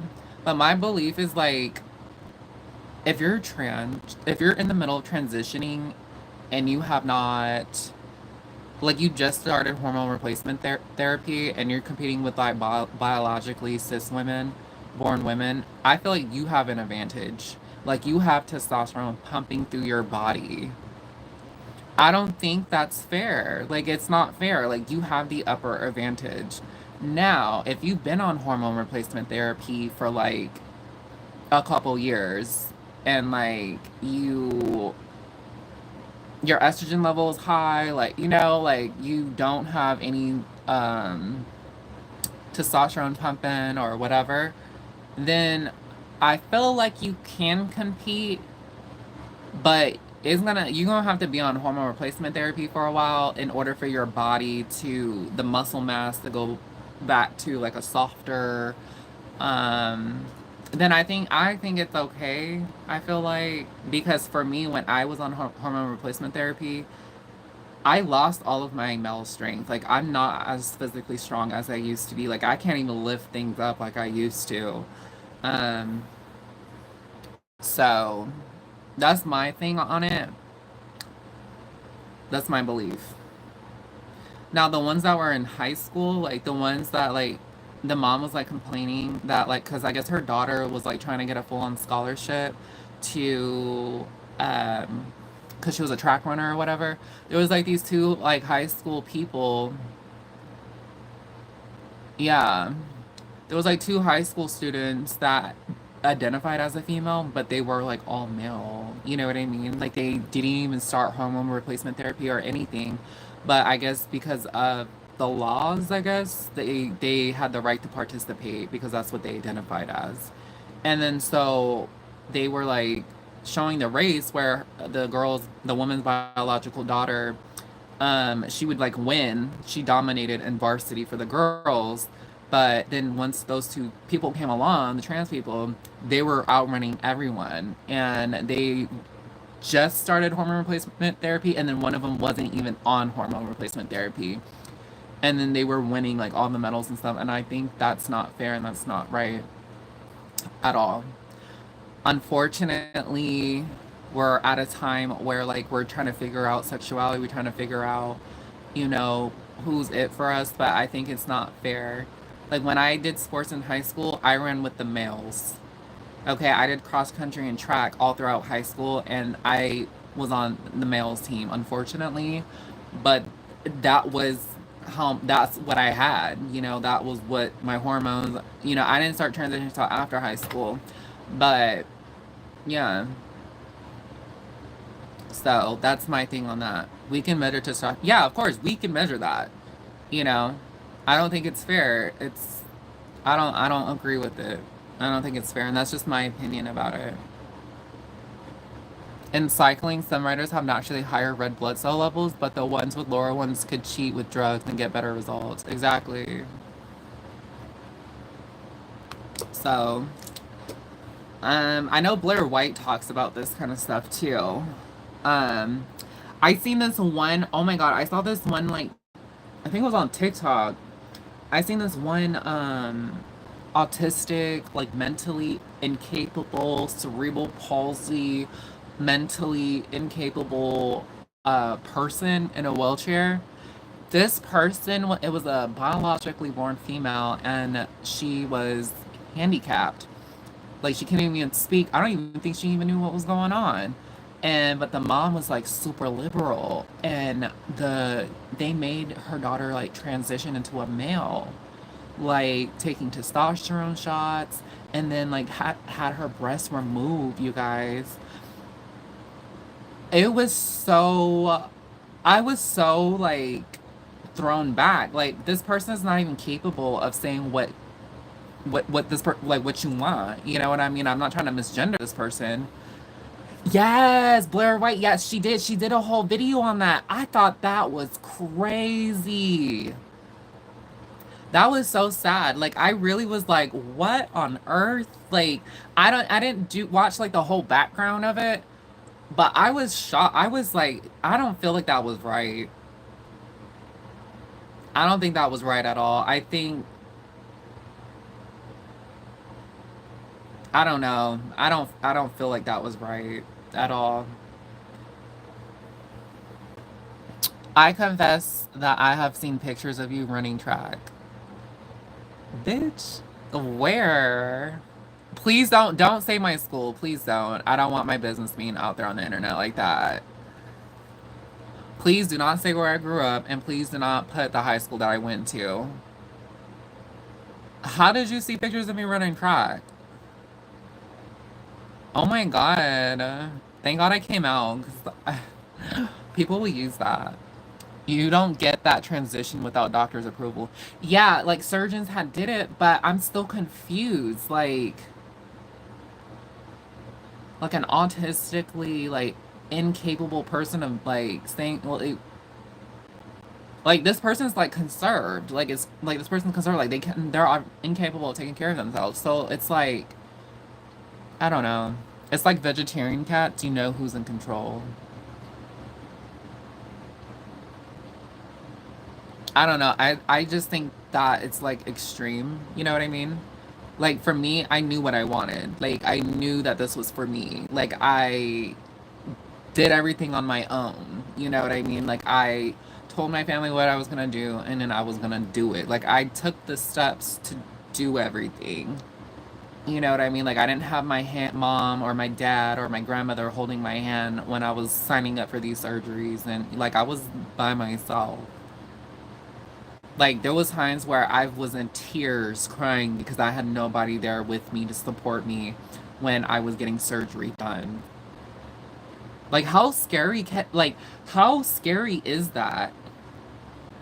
Nobody was with me when I was going under anesthesia to get my bottom surgery when I was getting my y'all like I was crying in the hospital. Like it's so real. So when I see like but I knew like if I die, like if I unalive myself from getting this surgery, at least I did it with purpose and that I knew if like I'm willing to like unalive myself for this. You know what I mean? I'm sorry, that's a little deep, but I mean, at least I knew in my heart like this is what I needed this, you know, to be better. And I'm so glad I did it now when I look back on it. But that's tough, but you made it through. Exactly. That's what I'm saying. Like when you do a transition, like it is not for the weak. It is not.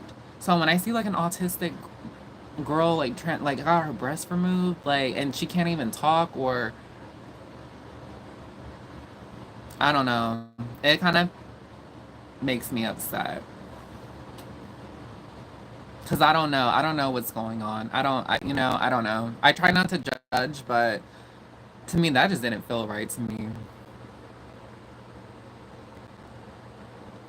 The parents live with the child and the doctors treat the child, but somehow Blair White knows better. Yeah, exactly. That's why like I'm not trying to be too opinionated because I don't know what goes on behind closed doors. You don't know if maybe she did confess that or if she had years of therapy and was like showing signs like I don't want these or anymore. You know, I don't know. But all I seen was that the mom was very like liberal and like she like her whole house was decorated in the pride flag and then she had her daughter holding like the pride flag, waving it back and forth. I don't know if it was for show or if she told her to do that. I don't know. But from what I've seen, I need more information about it. But yes, I think from what I've seen, it's crazy. It's crazy. Hola, Paula. I've seen many Visive gals getting their surgery, and that's hard without support. It is because you go through a mental depression afterwards because you're swollen, you're in pain, um, you can't move around, you can't be independent. Like you have to rely on somebody, especially with that surgery, especially the bottom surgery. I was in bed for 3 months. Like it was so hard for me to get out of bed.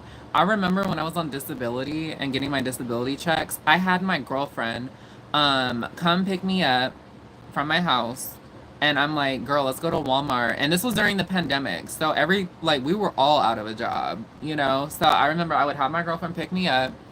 We were masked up. And then I remember walking like at Walmart. I couldn't even walk through Walmart. I had to get a electric wheelchair, you know, and I remember like from the parking lot to the entrance, like getting an electric wheelchair.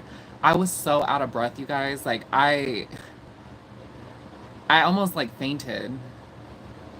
It was so bad. Like it was real. The struggle was real. Like even to like stand up to get a product and then put it in my cart and then sit back down, that was hard. So getting like that support was like that. Even when I got my face done, when I got FFS, I remember I was in a depression afterwards. Like I was in a depression for a good like month or two because my face was so swollen. And I was like, oh my God, I was pretty before. Now like my face is swollen and it looks crazy. I really didn't start seeing results until like months after. Like I want to say like after the third mark, then that's when the swelling started to go down. And then I started being like, oh, okay, like my face is a lot slimmer. Like it was like slowly I was starting to see the results. It wasn't like after you get surgery and then it's like, boom, like I'm fish, I'm cunt. Like, no. Like, once you get, I was hyped and so excited for the surgery, but after surgery, I was in so much pain. I was throwing up. I couldn't keep none of the medicine down. Every time they were, the nurses was coming in to give me my meds every hour, every 2 hours, whatever, I was throwing it back up. My head was in so much pain, and I remember I was alone. I didn't have anybody with me. I was alone in that hospital. I was crying. My head was throbbing really bad. Like I had the worst headache of my life the whole night, even the next day. I was not feeling good. My head was throbbing. I could not sleep. I was up the whole night. It was the longest night of my life in that hospital. I kept throwing up every time I would eat jello or I had to take I told them, I said, if I take this, I'm gonna throw this back up. They said, I understand, but you have to take it. Bruh. As soon as I took it, I threw it back up. Like just it was horrible. It was the longest night of my life in the hospital. And I really felt like I was being punished by God. I was like, why the am I going through this? Like, why? You know, I hope this isn't too personal, but have you ever thought about how your life would be if you had been unable to get your surgeries? I would have been very unhappy, but I would have worked very, very hard to get my surgeries one way or another. Um, yeah, I have thought about that. I probably would have moved probably out of country or something and like went to Thailand and like that's probably what I would have done, honestly.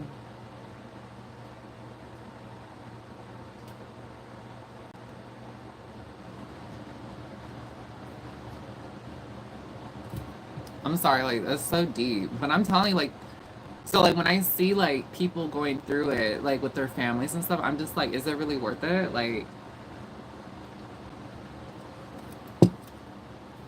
I don't know. Like you mentally have to be a strong individual to do this. Like this isn't for the weak. And then for the people that actually do it and they go through with it, and then they're posting like videos afterwards saying, I regret it. Like, oh my God, I'm so upset. Like, I regret this. Like, it's like, girl or dude, like, I don't know. I can't relate. Like, I knew that this was my path. I knew that this was my destiny. I knew like I had to do this in order to be happy with myself, you know, and to be one with my body, if that makes sense. Change the topic. Have you seen any videos from men like us or any content about men who are trans attracted? Yeah, there was one YouTuber on here and he was a bodybuilder. I'm not even gonna say his name, but yes, he was a YouTuber on here, and he came out on his YouTube saying like, "Hey, I'm attracted to trans girls," and he was a bodybuilder or whatever. So I slid into his DMs and I messaged him and I was like, "Oh my God, I just seen your video and I'm so thankful for you coming out and saying that." So he DM'd me back. This was about a few years ago. It was probably less than like, this was back in like 2020 or 2021. It was like around that time. And I remember I told him, so he messaged me back and he said, I'm really like, yeah, you're totally welcome. Like, wow, like you're really cute. Like, blah, blah, blah, blah, blah. So this is when I just started YouTube. I had just started YouTube, you guys. Like, I think it was like 100 subscribers in at this time.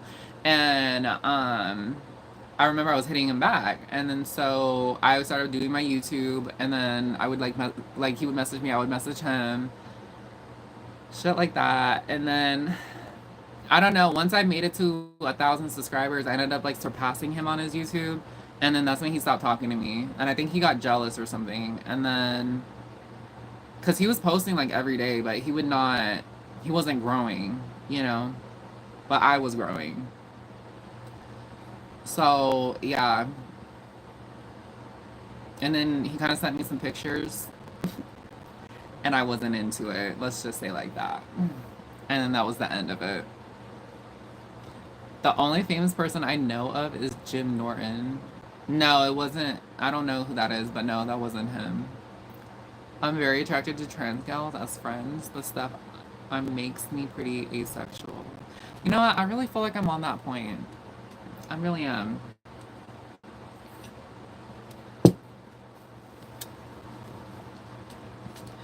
I'm kind of curious for shorts.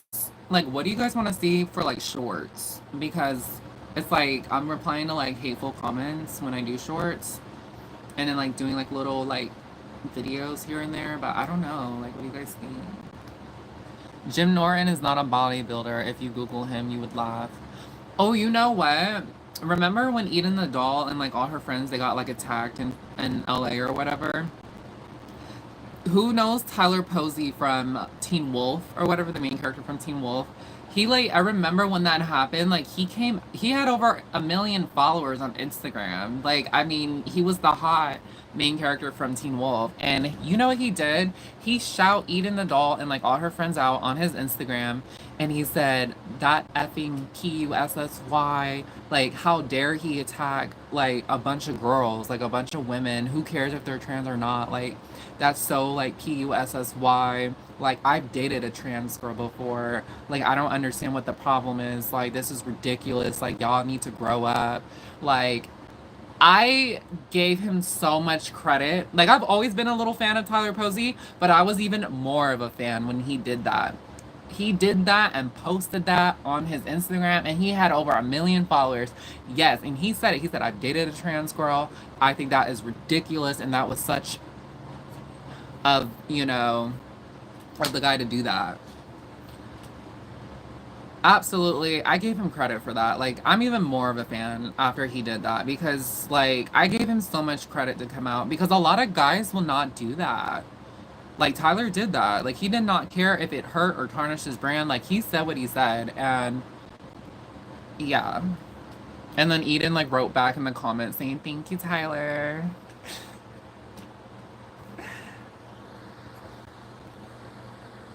There should have been an on in there.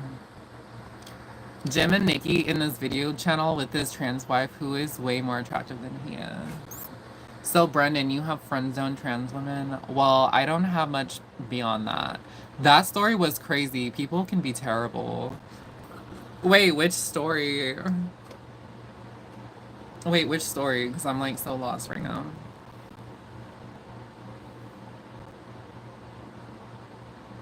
Oh my god, I'm like been talking way too much. At least my makeup looks good. Oh, I need to do my... Oh my god, I need to do like my eyelashes or something. To be honest, being friend zone is not so bad. I have had many dear women friend zone who friend zoned me in my guy's life. Hi Jesser, nice to meet you. On T-blockers for my cancer. Ooh, I'm so sorry to hear that, Brendan. The one with the dude beating up women. Oh yeah, like you didn't hear about that? Like yeah, that happened like a couple years back. That was like all over social media. Like Eden the doll, she's a very popular trans influencer, and yeah, like it went viral. Like you had celebrities talking about it. It was all over YouTube for a bit. It was all over the gram. It was all over TikTok. Like it was crazy. It was a lot. Gabriel, no, I'm not gonna do that. So, Serenity, do you feel like you are being disposed by amateur lawyers sometimes? Wait, what? I'm so confused. Like, what do you, like, I don't know what that means. You about to get blocked, Gabriel. Stop. You're being too much right now. Us on this chat, por favor. Us on this chat, what are you talking about? So, Serenity, do you feel like you are being deposed? Like, we ask all of these questions. Oh, actually, I love it. Like, keep asking me questions. Like, I love it. I just feel like I'm a celebrity. Like, you know, send me, send me like $10 right now, Gabriel, or else I'm blocking you on here. Do it right now, because you're not about to disrespect me.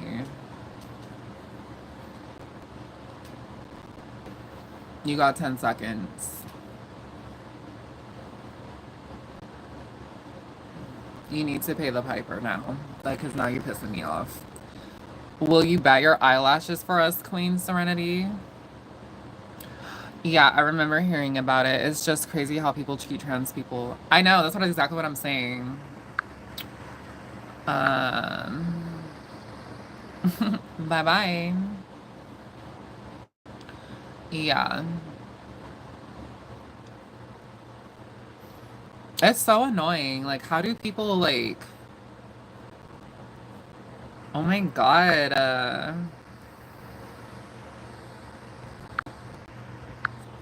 There, no more. So annoying.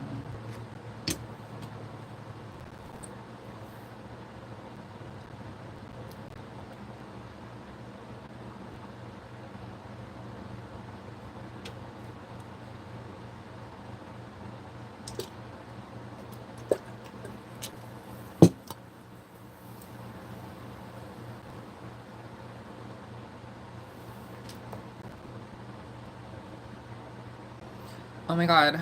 So what's next? I need to do. Should I put highlighting on? It is annoying and so simple-minded. Like the lack of creativity and rudeness is amazing. I know. You're like shake your chest out. Yeah, like I'm totally just gonna do that for the. I'm totally just gonna do that. Like get out of here.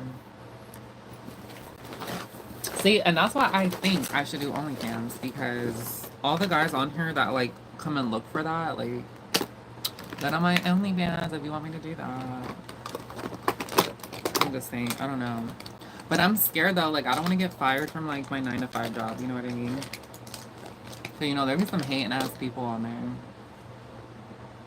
I need to check in with my doc. I usually sleep 5 hours a night, and then for the past couple of weeks I've been getting like 18. Yeah, you should definitely check with your doctor. Check your like your levels and like your vitamins and stuff like that.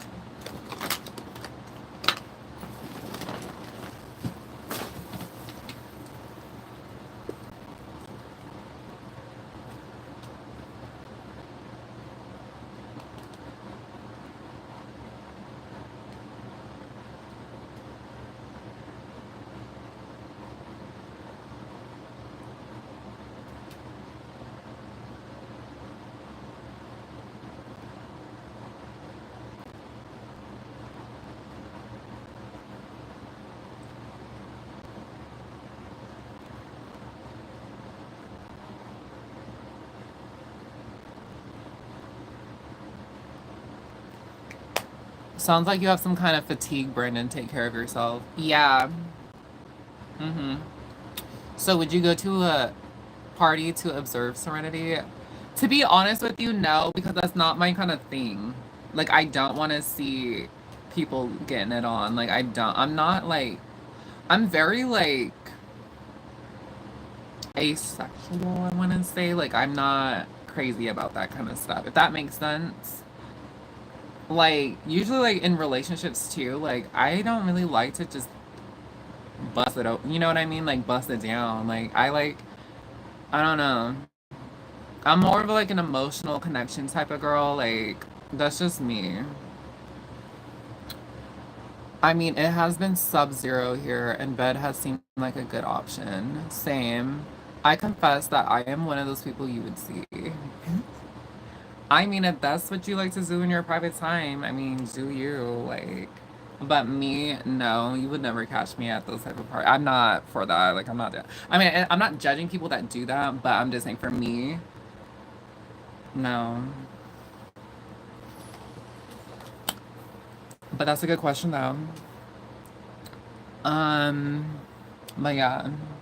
Okay, all I needed to do is do my eyeliner and then do my lashes, and then I think I'm good. And some lip gloss. And then I think I'm gonna transfer over to my other channel to do the tarot reading and stuff like that. Oh my god, not to change the subject though, but oh my god, so I be going through like some personal things in my life.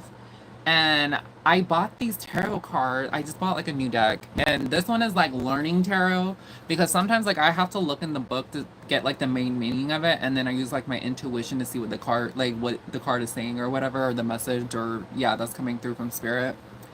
Um so for the people that don't know, like earlier in this live, like I talked about I got attacked by some crazy lady or whatever, and it was super random.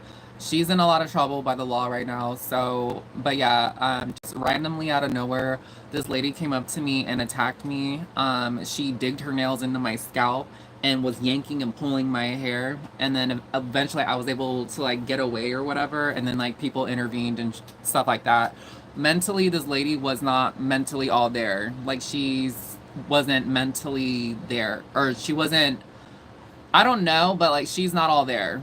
So that was so earlier in the live I was talking about that, and I had to contact my sidekick about it, and I told her like about what happened and stuff like that. So long story short, I used like my new tarot deck that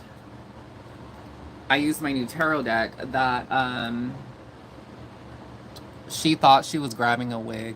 Yeah, like my hair was down. I was dressed to impress, like minding my business, and out of nowhere, I got attacked. And I was really hurt. Like I was really sad because y'all know I believe in angels. I believe I can communicate with them. I've been seeing like 444 everywhere I go. I've been seeing angel numbers nonstop for the last few weeks. So, 444 means you're protected, like your angels are there and things like that. Yeah. And so when that happened, I remember asking my angels like a day later about it. Um, y'all, I was very upset. I was crying. I was so upset. Like I couldn't even hit this person back or anything like that. Um, it happened so quick. You guys, like it happened so quick, and I had to get checked out. Thank God, like I wasn't bleeding. I didn't have my hair.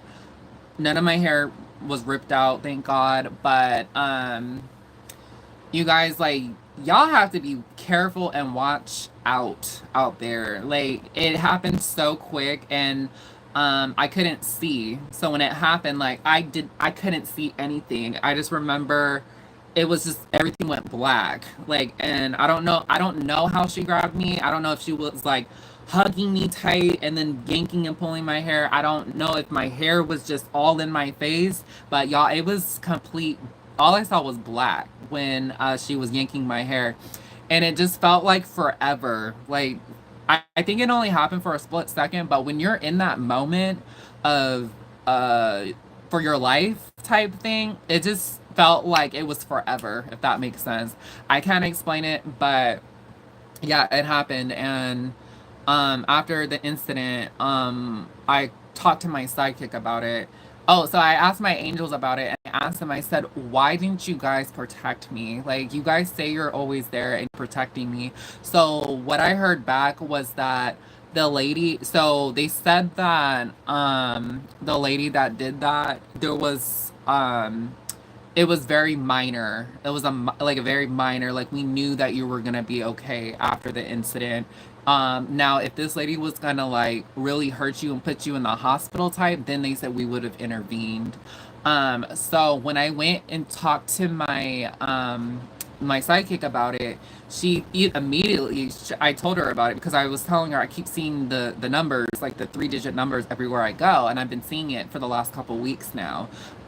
Before I used to not see numbers, but now I'm seeing them, the same numbers, 222, 333, and 444. I've been seeing them nonstop for like multiple times throughout my day for the last couple weeks. I've been seeing it. So I told her about it. She was like, "Oh, that's really good. Like your angels are there and like they're protecting you." And I was like, so I ended up telling her about the incident that just happened. It happened on Friday. So she just said like, "Oh my God, that's terrible. I'm so sorry." So she told me that basically it was a lesson, like there was lessons in that. And then before I even told her, she said that what they're saying right now is that what did she say? She said like you need to be better prepared. She said that there was like a lesson in that, and then she also said too that um that you kind of already like knew like something was gonna happen because the lady was staring at me, like she was staring at me, but I didn't think she would like attack me type thing. You know what I mean? And so, but she said like it wasn't your fault. I'm not saying that, but she was saying that art. You know, which was kind of crazy though, is that she said that Archangel Michael was there when it happened. So for the people that don't know who Archangel Michael is, he's like the Archangel of protection and stuff like that. So she said like when it happened that Michael was behind me, and I guess he was like trying to like move my shoulders or something like that. That's what she said. And then so I was like, okay, girl, I'm gonna be real with you. I didn't feel nobody behind me moving my shoulders or whatever, but she's saying that's what she was being shown. And then at the end of my reading, she did my cards, and like all these like archangels like came through. Like Michael was the first one that popped up saying, "I'm here protecting you. You're safe." And then the second card that I was like Archangel Metatron was here. So I was getting a lot of archangel energy around me, which I thought was interesting because I've had readings done before, and usually like I don't get those kind of, I don't get archangels coming through type thing. So I thought that was pretty interesting. I thought that was cool because before the reading, or before she did my cards at the end, she said that Archangel Michael is here with you, like he's here with you right now. And I was like, oh, okay. And then at the end, when she did my cards, the first card that pulled out was an Archangel Michael card, which I thought was crazy. And then the second one was like an Archangel Metatron. So yeah, it was pretty interesting. I have taken to wearing only flat shoes when I am out dressed. Heels are more vulnerable. I was wearing sneakers when it, or no, I was wearing, yeah, sneakers when it happened. Even numbers means that you will never be a unicorn. That's fine with me. If you saw threes, then that would be your future. I guess. I don't know. Girl, I don't know. But I looked it up though. 222 means like you need to have more balance in your life. And then also too, it said like you're on the right track to doing what you're supposed to be doing.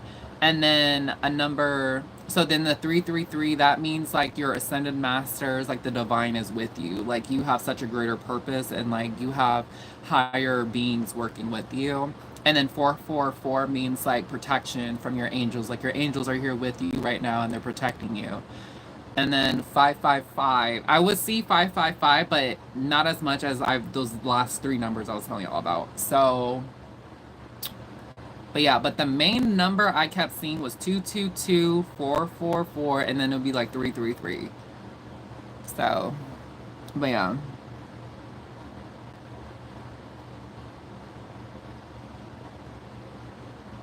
Oh my God, I just messed up.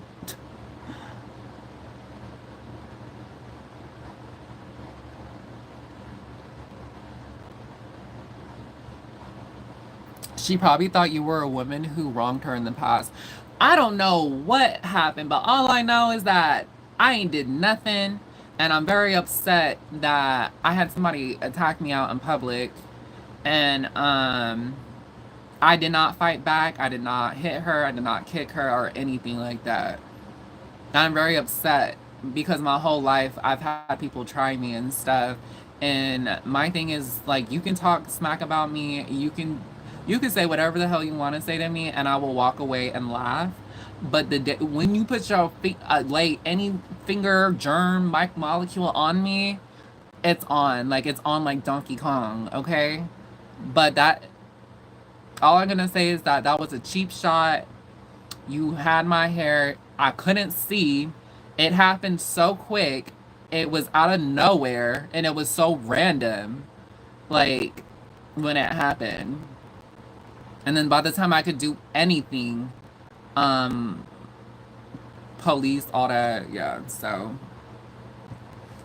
yeah. She's in a lot of trouble. So I just learned I had to let it go and I had to give it to God. I'm like, you know what? I will be more prepared now. Now I have pepper spray, so it's on my keys. But like I said, like it happened so quick, y'all. Like all I was thinking was like, let go of me, let me go. Like, oh my God, like what the, you know? Yeah, I was sad. I was in bed for like a couple days. Like I was so sad. I was hurt. I'm like, what the hell? But I'm over it now, you know.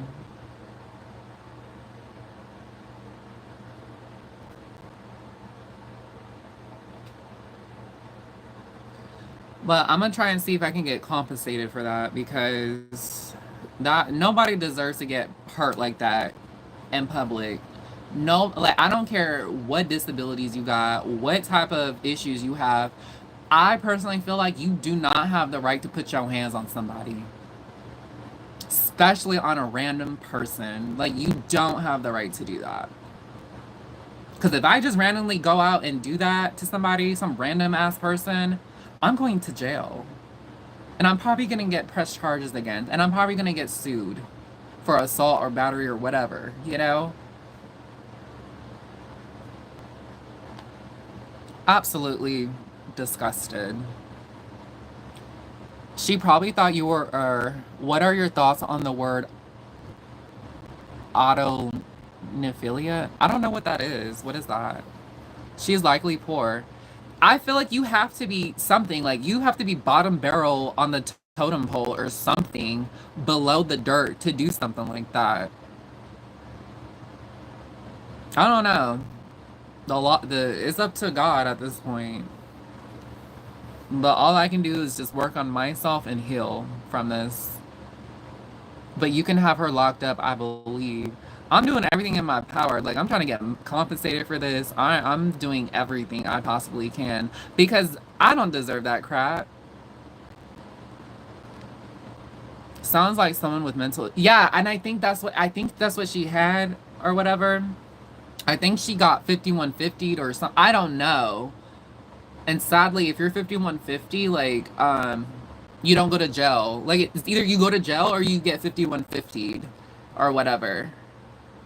So I don't know. I think the state has her. I don't know what's going on with that, but best believe she should not walk the streets ever again. And I'm gonna see if I can get some type of something, money or something, because I need to be compensated. Like I don't, you got me, for real.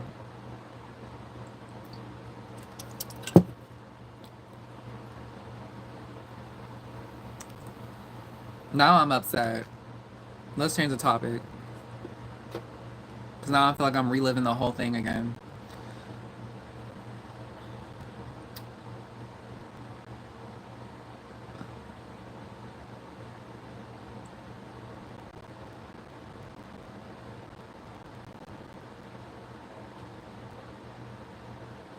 Could have been worse.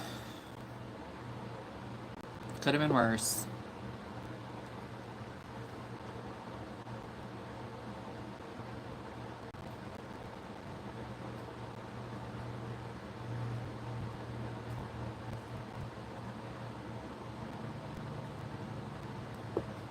Let's relive you being wine and dined by that rich man then. Wine and dine by some rich man. What are you talking about? That didn't happen yet. I wish. Oh, I wish. Wine and dine by a rich man. What are you talking about?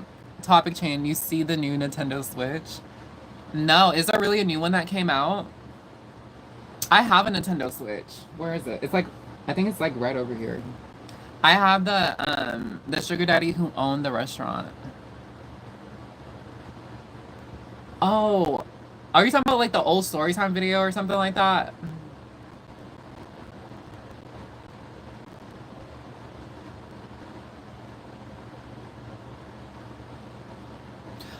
Oh, that dude. No, he didn't wine and dine me, but he always gave me money though.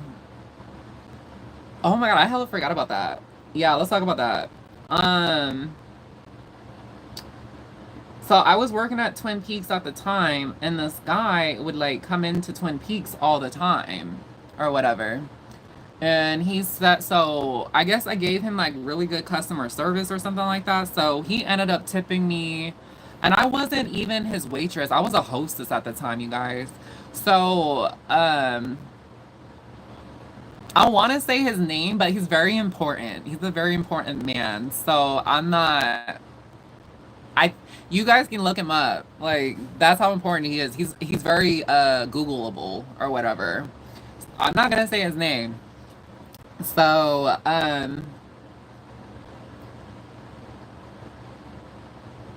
what was I gonna say?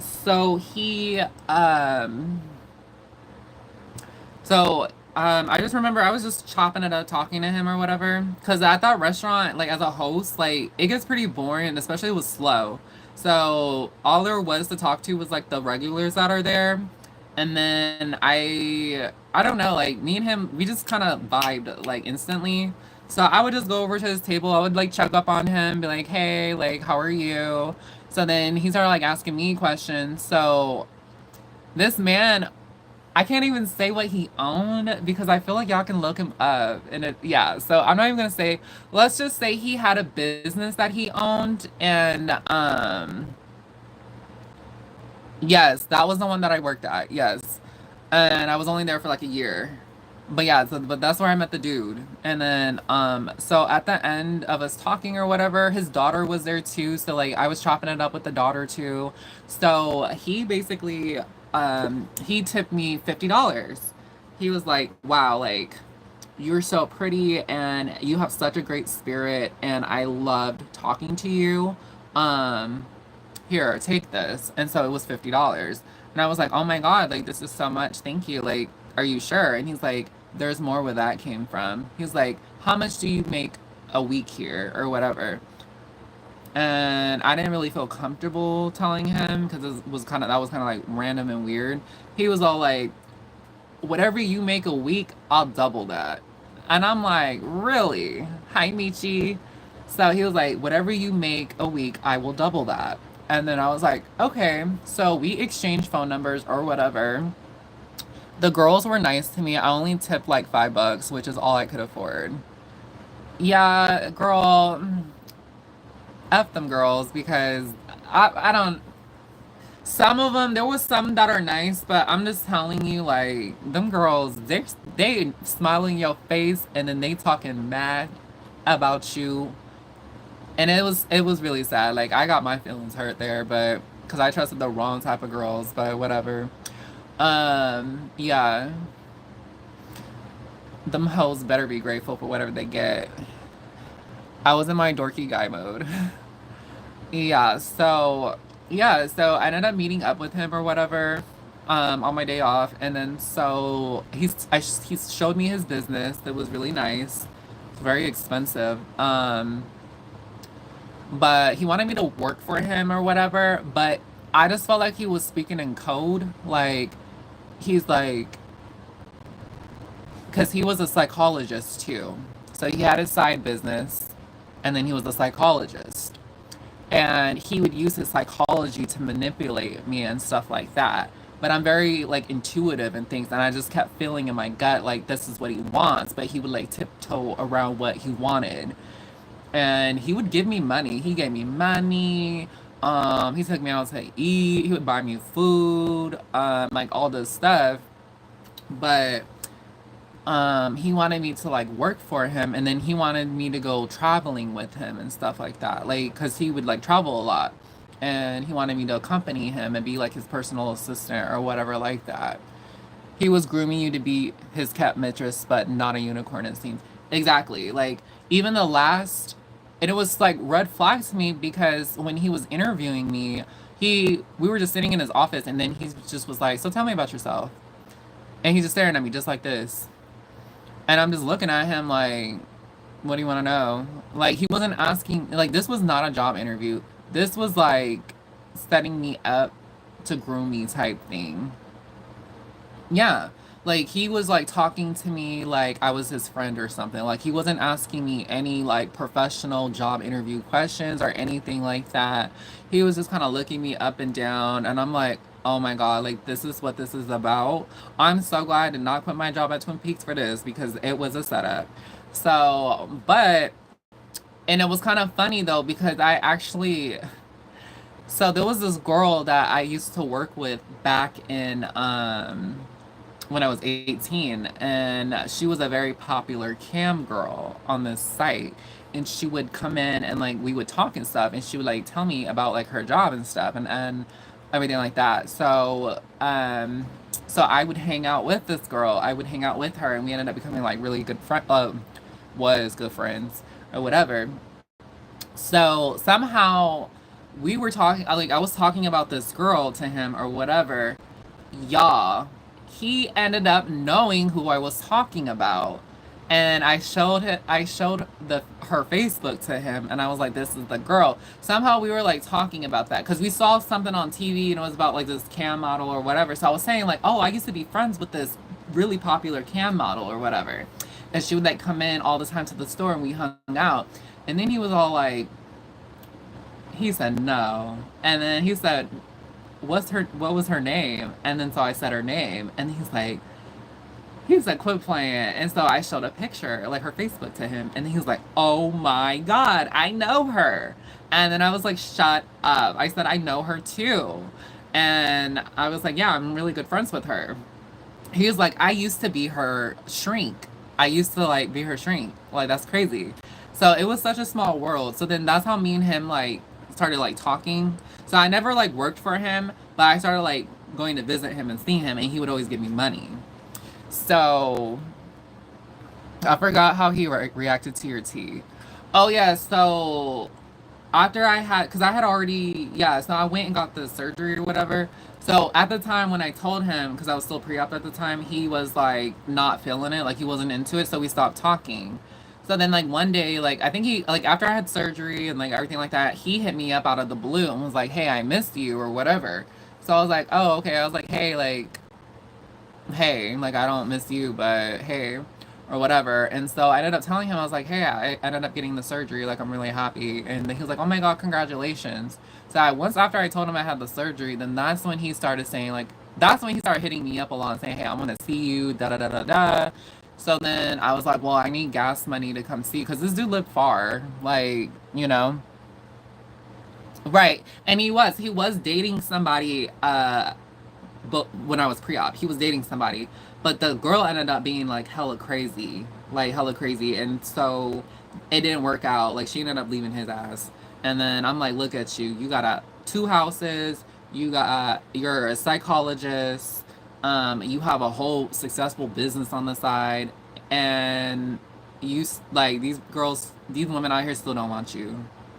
So I don't know. And then I was going through a breakup too. I had went through a breakup too at the time. So when he was hitting me up, I was like, huh. I was like, let me talk to him, but I was like, let me see if I can get money. Cause I wanted to buy there was like something I forgot, but I needed money. So I just hit him up and I was like, "Hey, can you give me X amount of money if I come see you?" And then he was like, "Yeah." He was like, "Yeah." He's like, I'll give you extra for gas money, and I'll also get you food. So I came over. We didn't do anything or anything like that, but he was very generous. So he gave me the money, and I said, "Thank you so much." And then I only spent like what, an hour, and we watched like a movie, and we ate and caught up or whatever. And then, yeah, and then like every other week, it would be like every week or every other week, like I would go see him, but then he would give me money. Yeah. And that's what it was. But then one day he yelled at me one time, you guys. So I don't know what it was, but one day he like yelled at me like really bad about something. I don't know what it was. His other option probably. Yeah, he hella yelled at me about something, and I said, "Who are you talking to?" And I said, don't yell at me. And I said, don't raise your voice at me. Because I said, after today, this will be the last time I will ever come see you again. And I meant what I said. I meant what I said. I forgot what he was yelling at me about. I really forgot what it was. But I remember him yelling at me. And he was raising his voice at me and stuff like that. I wish a woman would give me some money, lol. Right. So I said, don't raise your voice at me. And I said, this will be the last time I'll ever come over here to talk to you or anything. And then I just remember grabbing my things and I left.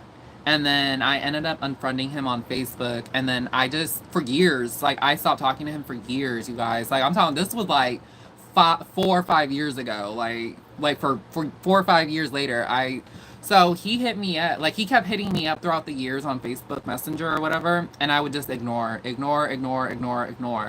So just recently he hit me up and was like, I miss you, whatever. So I had enough of it. Like I'm tired of getting these messages from him. So I just texted him back and I'm like, I'm over it. It was like 5 years ago, so I'm over it. So I tell him, I'm like, hey, like, he said something like, hey, how are you? Like, I missed you, things like that. And I said, oh, really? I was like, well, the reason why I stopped talking to you is because you yelled at me. You yelled at me and raised your voice at me like I was like somebody's, like you was my daddy or something like that. Like, and I told you, I said, and remember I told you I will never come back and hang out or talk to you again. I was like, do you remember that? He was like, yes, I'm so sorry. I'm very sorry about it. I was like, well, because of that situation, I feel like I can't be around you no more about that because, having a man yell at you is not the best feeling in the world, and I have PTSD from that. As a kid, like, I had a stepdad that would, like, yell at me all the damn time.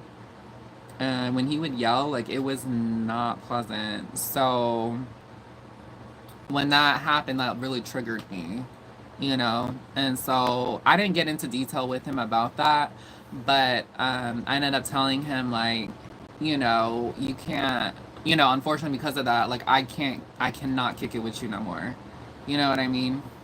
And so he understood, and he didn't say anything to me after that. And after that, like the messages just stopped. Like I stopped getting messages from him. He stopped hitting me up. He stopped sending me prayer, like these little prayer messages and stuff like that. So, but yeah, being in a situation like that would stress me out for real. Yeah, like it really sucked because before I even told him my tea and like all that, even that I have all my surgeries, like he would literally, like we never would go out and do things like he said we would do before I told him. You know what I mean? Like he drove a nice ass Mercedes Benz and he was like, yeah, like one day if you and your girlfriends want to go out or something, like I'll let you borrow my car for the day and like you and your girlfriend can drive around in it and stuff. I was like, are you for real? Like he had it like that.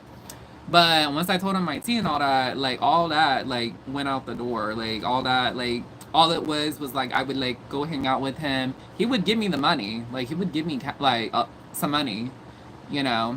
And he would buy my food and give me gas on top of that. But it would always be inside his place. Like, we would never go out together in public.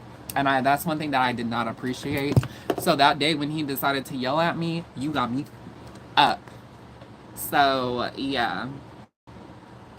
Mm-hmm.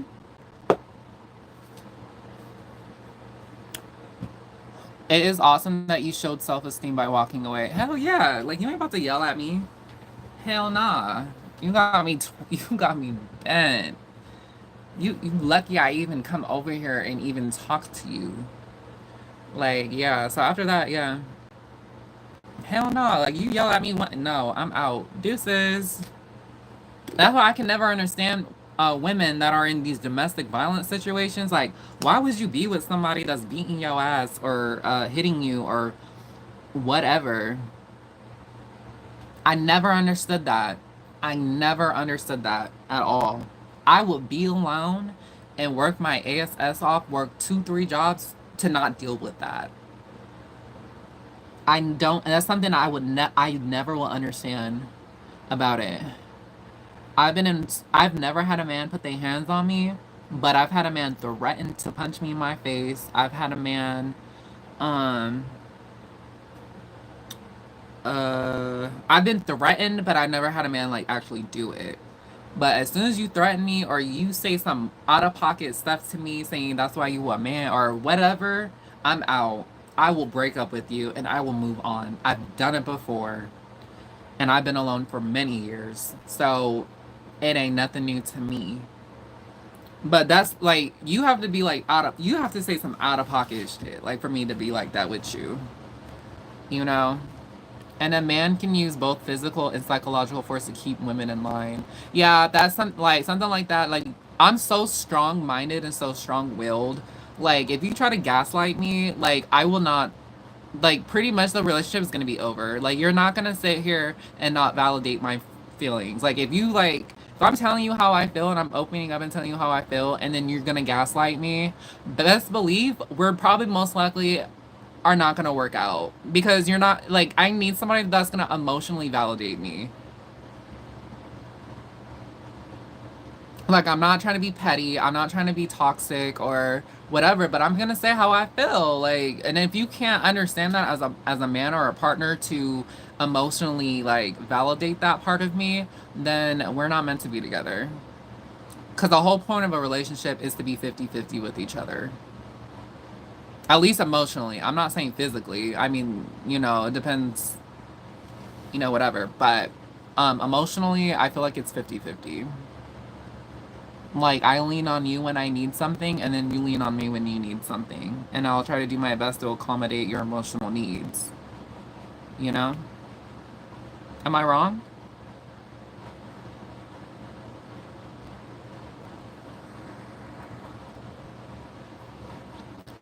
I have seen some really useless dudes with good women who keep them despite help being available. Right. Sadly, many guys are controlling due to their own insecurities. Yeah. You guys, I saw this crazy. Thank you, Trey. No, y'all, like, okay, this morning, I like stabbed my eye. I was on YouTube this morning, you guys, and I was watching this short, and I saw this video, and it was so, like, it was so toxic masculinity. So this girl, like, gets back in the car, and she got, like, her drink or whatever, from the gas station. So she gives the money back to the guy, to her boyfriend. And then she said, "Oh, babe, some guy had paid for my drink. He said that I was very cute and paid for it. But here's your money back." He's like, "What the hell? So you think it's okay to have another man pay for your drink? Nah, give me that." So he grabs her like drink, her juice or whatever, dumps it outside. And then she's all like, "Babe, what the hell? Like, I didn't think it was that big of a problem. Like, here, you got your, I gave you back your money." Like, he's like, "Nah, F that, like that, nah." And then then he gets out, so at the end of the video, he gets out the car and she's like, "Babe, where are you going?" And then he's like, "Oh, I see a pretty girl. I'm about to go buy her a drink." And then that was the end of the video. Like, bro, like, you got your money back. Like, you lucky that girl didn't like pocket that shit and then just kept it moving. You know what I mean? Like, she was honest enough and told you what happened, and he offered to pay the drink. Like, was she wrong? I don't think she was wrong for that. You know? Like, he got mad. Like, ooh, he was mad, mad. I don't know. What do you guys think? You are right in your intentions, but finding a compatible man seems like a challenge for you.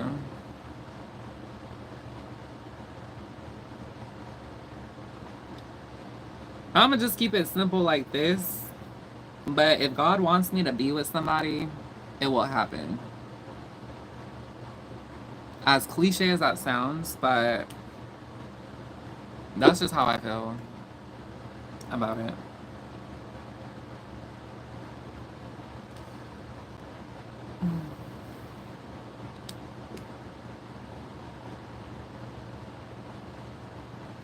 Damn, I've been on here for like 2.5 hours. That's crazy.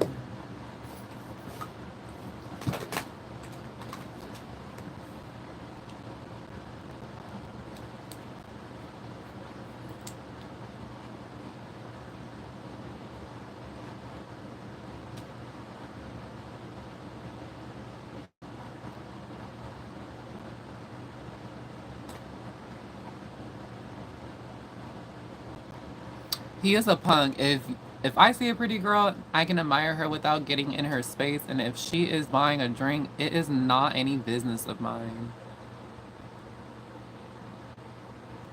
Yeah, I think it was just insecure or I don't know.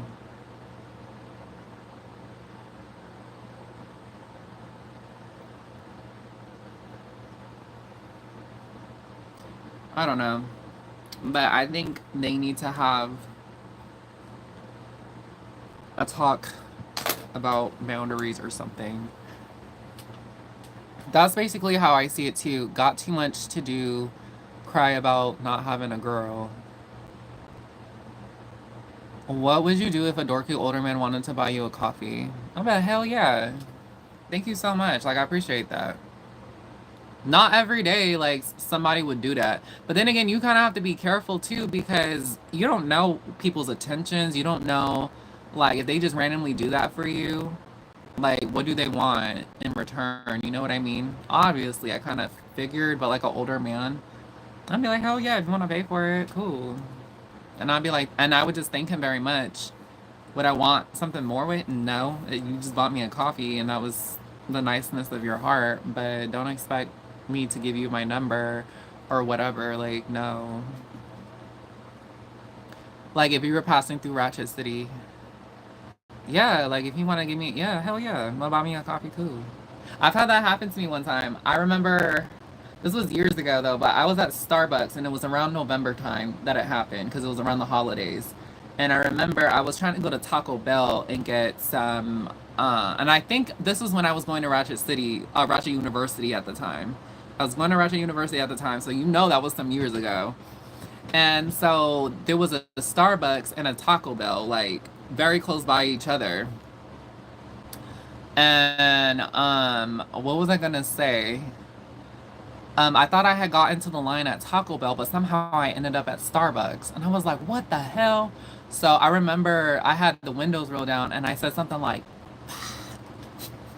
I didn't mean to be loud about it, but I think the people in front of me heard me like yell that or something because I was like, I wanted Taco Bell, but I ended up in the Starbucks line and it was too late to back out and all that kind of stuff. So next thing I know, I go into the window and I just let them know, like, hey, like I thought this was the line for Taco Bell, but this ended up being Starbucks. Do you guys have any food I can buy from y'all? You know, and then he was like, or the lady was like, oh yeah, we have these like panini sandwiches or whatever. So I just go ahead and buy a panini sandwich and then I got a drink or whatever. Next thing I know, it's my turn to go up to the window and I'm about to pay. And the lady was like, excuse me, miss. She was like, you were meant to be in this line today. And I'm like, what the hell is you talking about? Here's my debit card. And then she was like, no, like the people in front of you paid for your stuff. And I was like, shut up. I said, are you serious? And she was like, yeah, like they paid for everything. And then I was like, wow, like thank you so much. And she was like, yeah, like they know. So yeah, they paid for my stuff and I thought that was so sweet. So I did have the people in front of me pay for my stuff, which was very nice.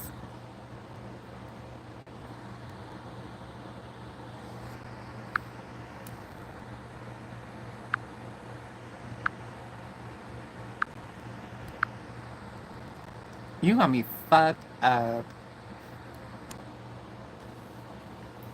I have paid toll for the people behind me in Vallejo just to be nice. Yeah, like, because I told my grandmother about it, and I was like, yeah, like, these people paid for me, because I think I was still living at home at the time.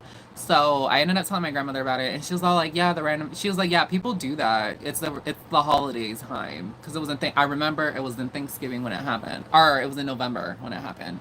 And she was like, yeah, it's around the holiday time, so people are being like very giving right now, stuff like that. So but yeah, she said that happened to me too. So like I guess on the Bay Bridge or whatever that like crosses into like Vallejo area, like there's like a tall bridge or whatever. And this was back then when they actually had people like working the toll booths or whatever. Now it's just it's all automatic now, but um, she was like, "Yeah, I've had it happen to me. I've had people pay like my toll, But now that it's like $7 now, like yeah, people ain't doing that no more. Before it was like like $3, $4. People were like pay for other people and stuff, but yeah, I have been known to do, but my memory fails me. Hand out the cash. Yeah, but now it's automatic now. Like, yeah, you just cross the toll. You don't even stop. Like you just keep going. That sucked because I heard that was a good job too. Like I heard people got benefits, people got paid. Like it was a good job. Yeah.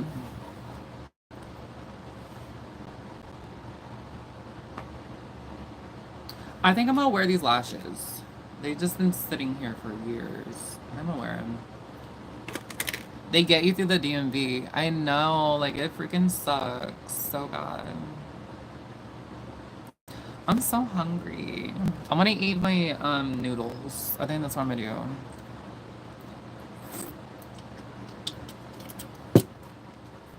What time is it? It's 12:44.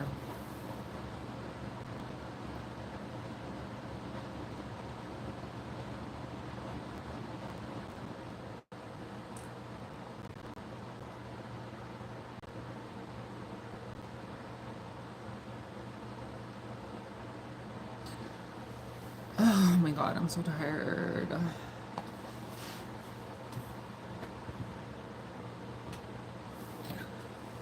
So you went to the Starbucks near Taco Bell? Yeah. Yeah, there was a Taco Bell next to the Starbucks. Just for my safety, like I was just attacked by some random like lady. Like for my safety, I'm not gonna disclose where this Starbucks Taco Bell was because I don't want nobody plotting on here to get me. So yeah. No offense, Bianca, but and then also too, I watched Simply Nessa's video back in the day when she was really popping. Like she was a very popular YouTuber. One day she was like this, like I think she had over like 1 million subscribers back then. Like I was still like in high school when she was like popping, and she said that she was walking, like she was crying on the video. She said she was walking, down the street, and some random ass girl punched her in the face.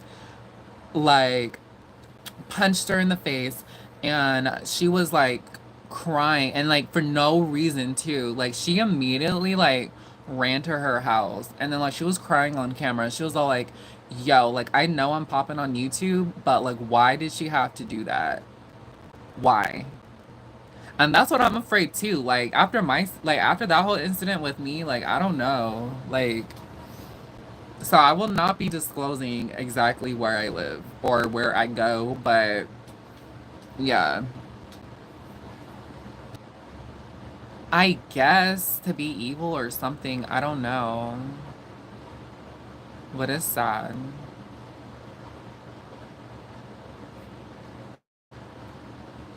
It's real out here. People are so mean. And I try to be a positive person, but I thought it was in Compton. No, I don't know. Hi, Magic. You said to ask the locals. Ask the locals about what?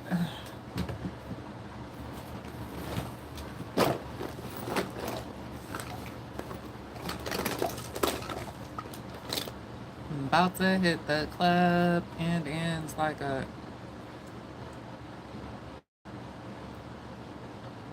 I'm about to hit the club and dance like a.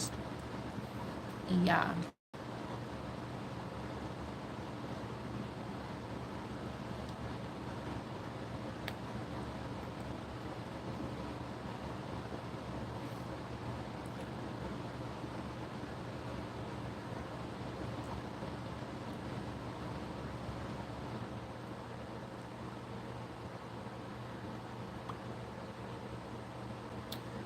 can wear disguises like a blonde wig. You know what? I've been wanting to go ash blonde for a long time. It's just I've been so lazy.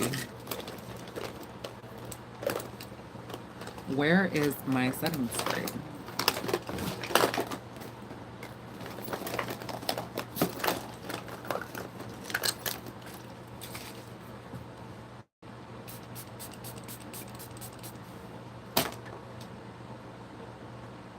That looks so cute.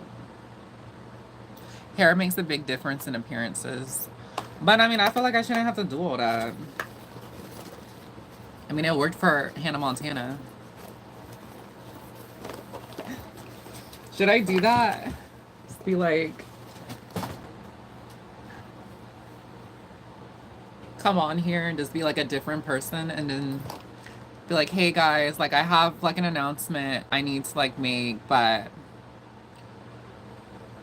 I'm Goddess Serenity. Like, what? Like, what? Hey guys, it's Hannah Montana. Oh. Like, I feel like you would still know who I am. Yes, Michi, very single. I go from dorky dude to cute trans girl with hair extensions and makeup. Really? Like, I'm talking about like passable, like, you know?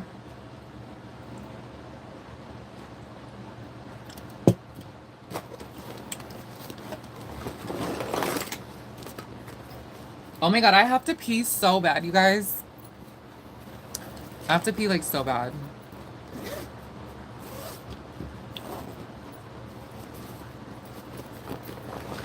Hold on, guys. I have to go pee. I wish I could type on here. Ah!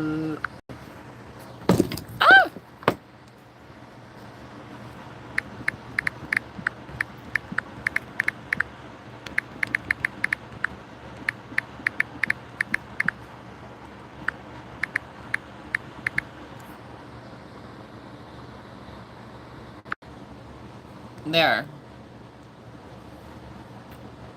Yes, I went to Target yesterday with no prob. That's good. You guys, I have to use the bathroom. I gotta pee really fast. I'll be right back. How do I mute this? Oh. There we go. Oh, shit.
Okay, I'm back. I just had to pee really fast.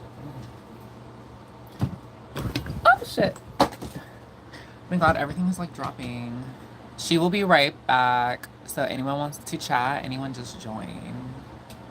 Thank you, Bianca, keeping the show alive. Oh my god, I need food. I need food in my system. As soon as I put these lashes on, I'm gonna go to my other channel to go live, and I'm gonna do love readings for all the astrology signs. So I'm gonna go ahead and put Um,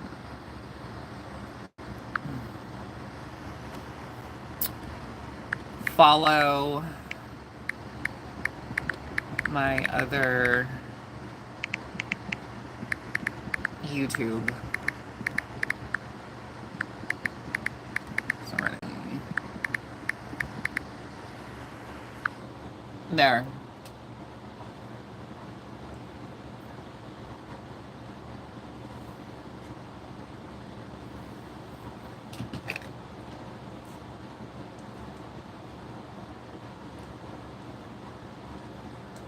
What do you think about doming? Would you ever call yourself a mistress, Serenity? Wait, what do you mean? Like, what does that mean? Doming? What is that? What is that? These are a little long for me.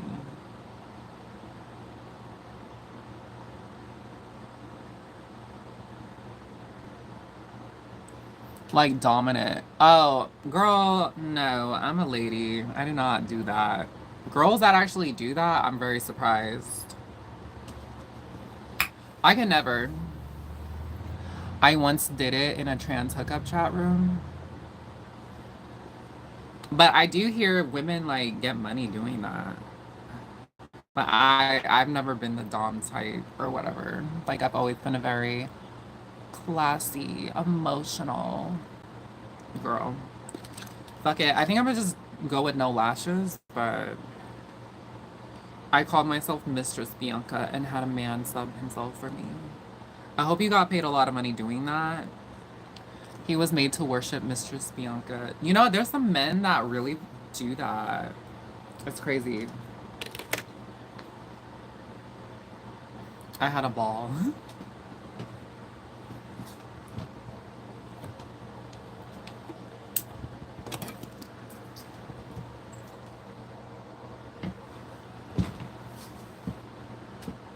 No money. Girl, that's where you lost me. You messed up.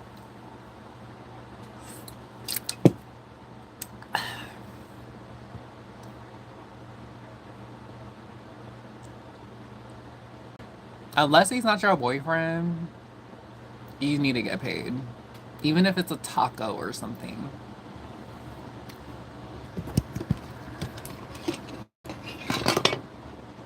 I guess I'm gonna use these. Really don't want to, but all my other lashes are just not working right now. I'm gonna turn the fan off. It's like really hot in here. Ugh.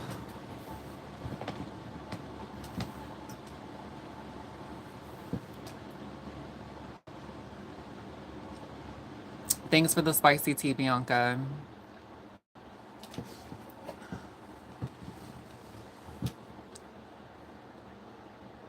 Bianca, girl, the coin better be there.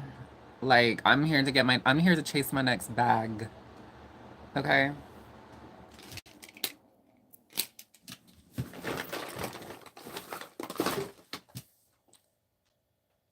Make those boys serve us. Yo, it got like real quiet real quick. So awkward. I feel like I'm being heard. Oh, there's my purse.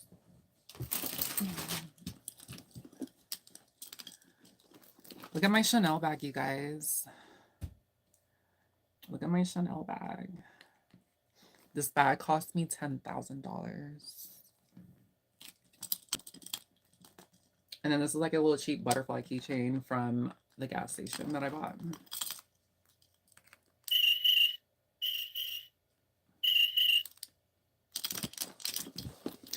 Yeah. See, this is what I should have, when I got attacked by that lady, this is what I should have been pressed. I should have pressed this shit. Thank you. I like it too. I don't know, something about blue butterflies are like really magical to me. They kind of give me like Alice in Wonderland kind of vibes. That's just me.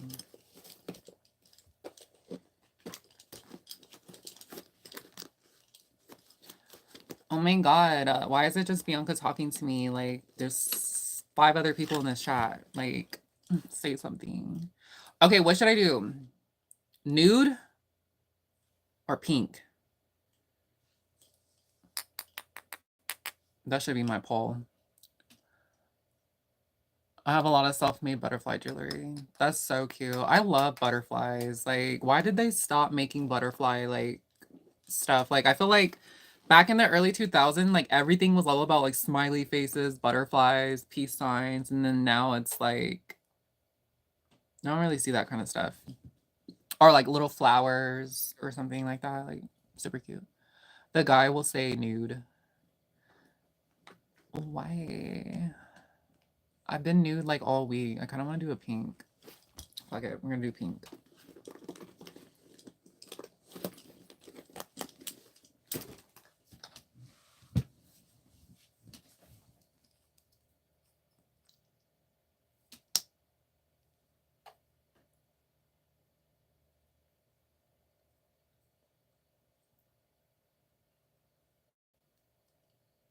Mmm, tastes like cake.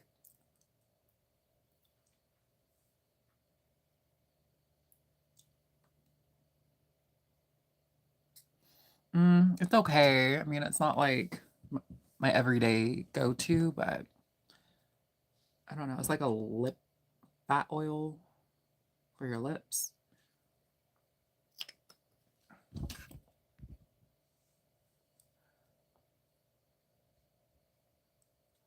Oh, whatever happened to those blogs? Oh, you deleted it? Um,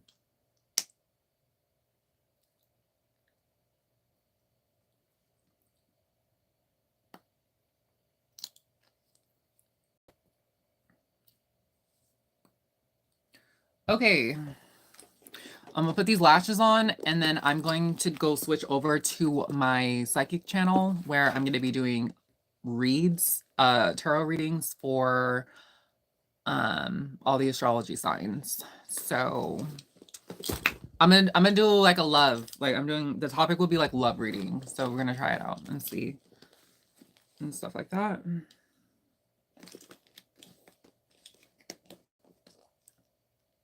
I have another one much cleaner on Wednesday. Girl, you should start OnlyFans and like sell it on there.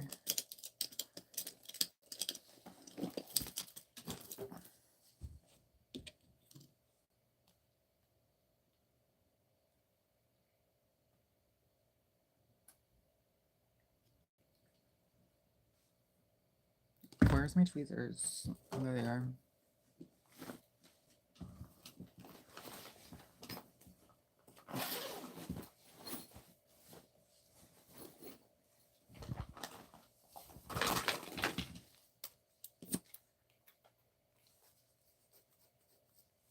Yep, I'm putting it on here and I don't care.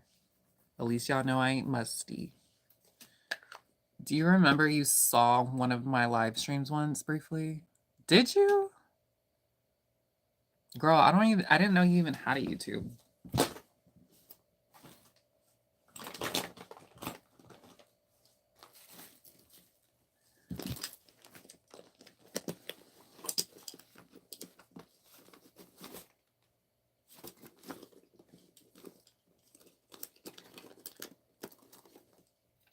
I've been waiting for you.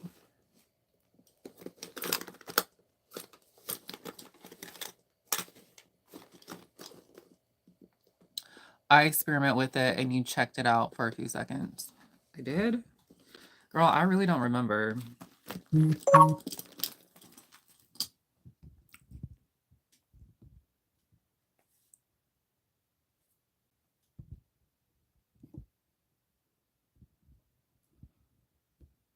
Sorry, girl, I don't remember. I feel bad, but I don't know. I don't know.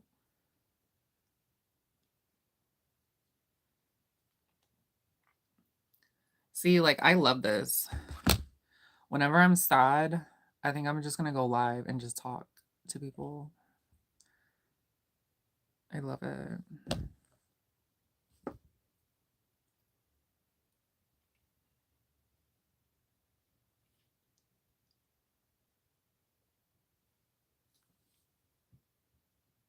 Oh, damn. I like how I forgot about my mirror.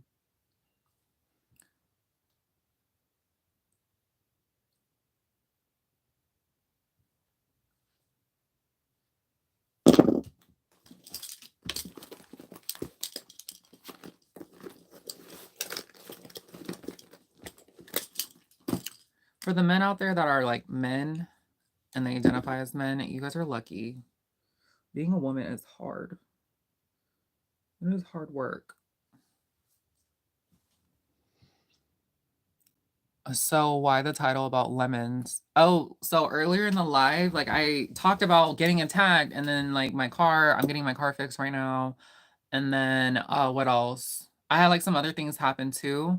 So I felt like the title of the video, like when life gives you lemons, like and then in the thumbnail I was gonna say you make lemonade or something like that.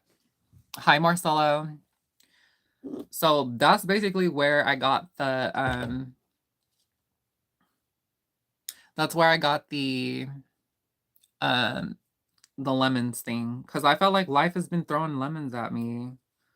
And it's like instead of giving up, like make lemonade from that. Like try to turn it into something like positive, you know? That's how I see it.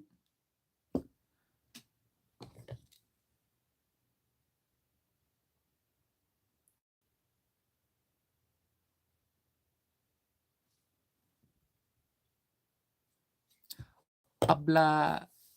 Do I speak Espanol? Poquito. I speak very little. Try me.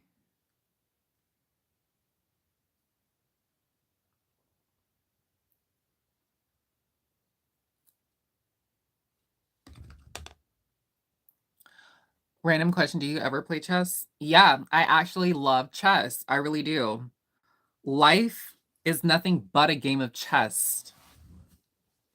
In order to move accordingly in life, it's like chess. That's why I actually like chess, because it's literally it teaches you how to think, it teaches you how to strategize, and it teaches you to be like have a full moves ahead of time. It's like in a job, it's like chess. Like you have, especially if you're like in management or you're an administrator or something, it's literally like chess. Like you have your level entry workers. What is castling? I don't know what that is.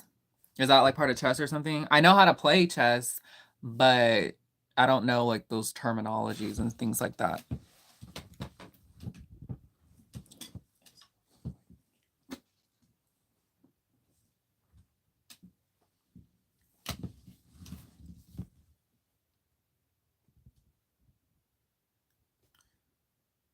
I've been waiting for you. So you are right. You are so right. Different people doing different things. What do you mean? What are you talking about?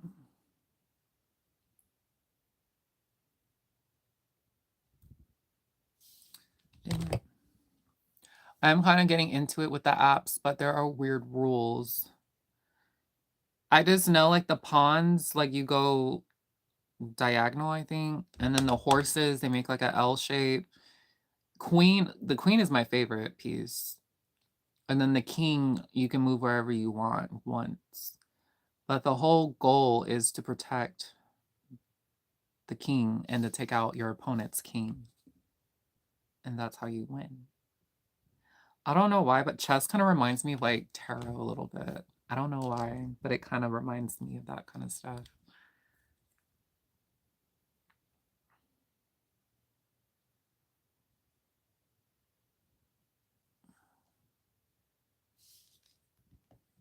The rook having different directions, the bishop going diagonal. Yeah. Yeah.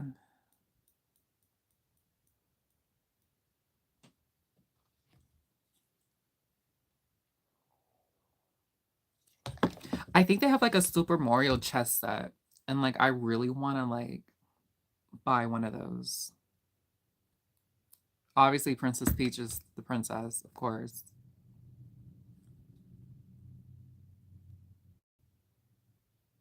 But yeah, I thought that would be like really cool. If it makes your mind work with different forces. Yeah.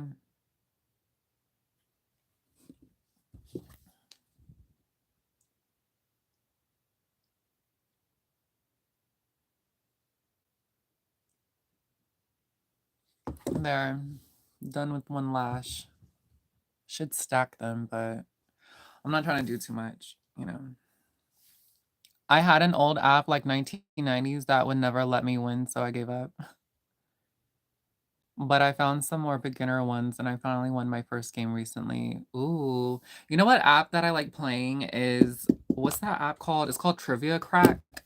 And basically there's like four different no, I think it's more now. I think it's like either five or six different genres. So one of them is entertainment, history, art, geography, and history and science. So there's like a little spinner and then it lands on one of those categories and then it'll be like a very like entertainment is obviously like celebrity questions. Science is all about like sciencey like learning chemical compositions or what happens if you mix fire and water. Like it's like stuff like that. Or history is all about like common sense history things that we should already know. Oh, and then sports. There's a topic of sports. So like that one, I'm not really good at. I'd be guessing on that one because I'm not a sports person. But yeah, like some of the questions be like, who discovered lacrosse? Like what year was that found? Or what place found lacrosse or whatever, discovered lacrosse or whatever. Yeah. So we are having quite a dialogue like Plato and Socrates. We need to ask philosophically significant questions. Yes. I like I like that kind of stuff.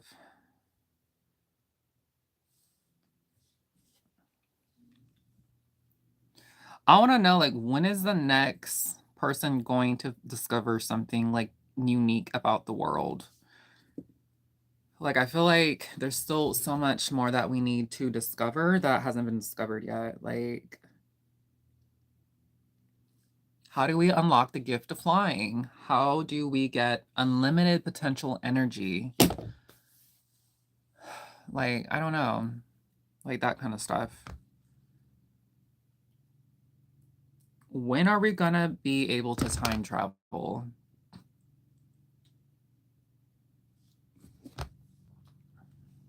I don't know. What do you guys think?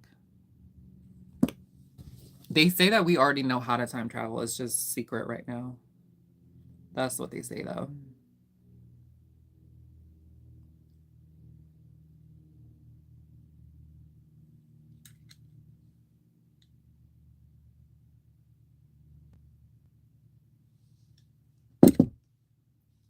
The relationship between foreign from Earth material, the Earth material type of questions.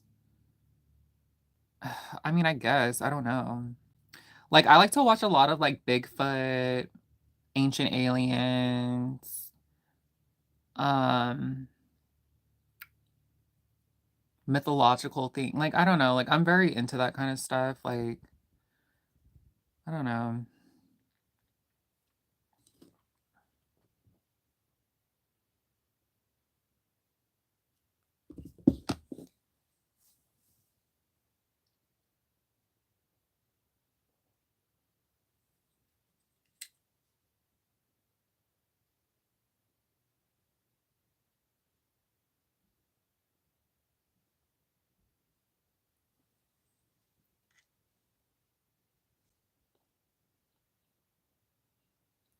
Like, I truly believe that they're here. Like, I truly believe aliens exist. But what was I gonna say? I just think they have a technology where they can like phase in and out of things. You know?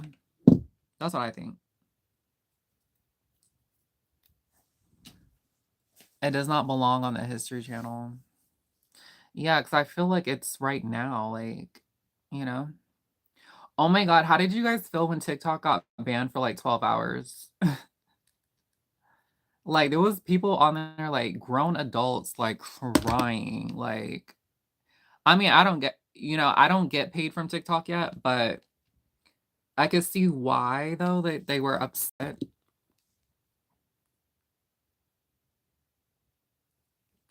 because a lot of them had like families and they used TikTok to kind of like get some extra income. You know what I mean?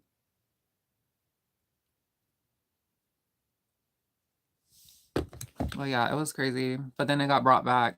But I don't know. That's a lesson learned.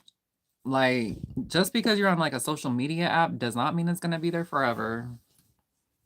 So make sure like all the money that you make, you save it for like plan B or something.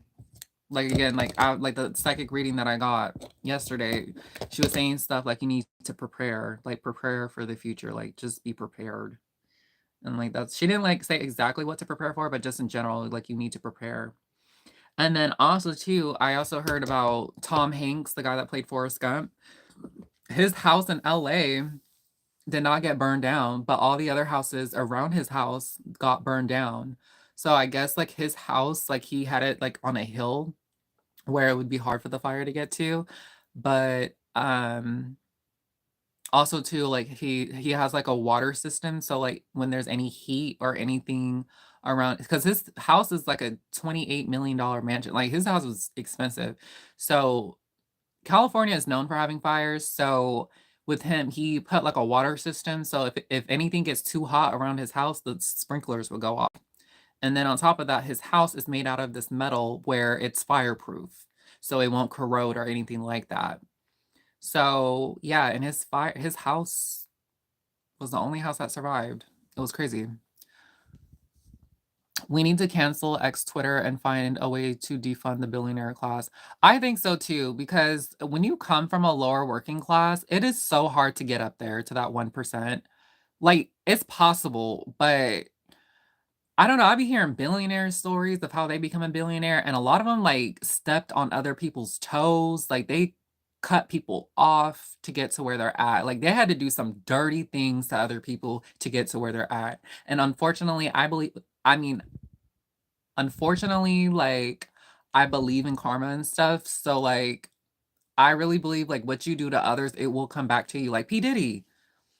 Like, the whole thing, like, there's rumors that he unalived Tupac and, like, all this stuff, allegedly, and, throughout all these years, he is, like, a billionaire, and then, like, he unalived like, allegedly, like, apparently he unalived Tupac to get to where he's at, but then he started like now all these allegations of past people just coming up, saying these allegations of what like he did to them. And then there was a video that surfaced of him saying, I can do whatever I want. I'm the freest out there. And that's what he said. There's a clip of him saying that. So, like I said, all money ain't good money. And now his past is coming up to get him. Like the devil is coming to collect. So, is it worth it? Is it worth cutting people off, hurting other people to become a billionaire? Is it worth it? You know? Like, I want to do it the right way. It may suck, I may struggle, but hey, at least I got it fair and square. And there are people that do make it, but it's very hard. Yes, and yes, and their primary skill is manipulation of others' money. E has a trans daughter that he disowned. In the end, it's only worth it to a sociopath. That's what I'm saying. Yeah, as long as I'm able to live comfortably and I have a retirement set up, I think I'm good. If I get more money, cool, but as long as I'm able to afford a nice car, like not even like a luxury car, but like just a nice working reliable car and then having a nice size house, like I mean, and having just a comfortable like being financially stable, like, I'll be cool with that. But I mean, if the opportunity comes and I'm like rich or whatever, then like heck yeah. But I don't know.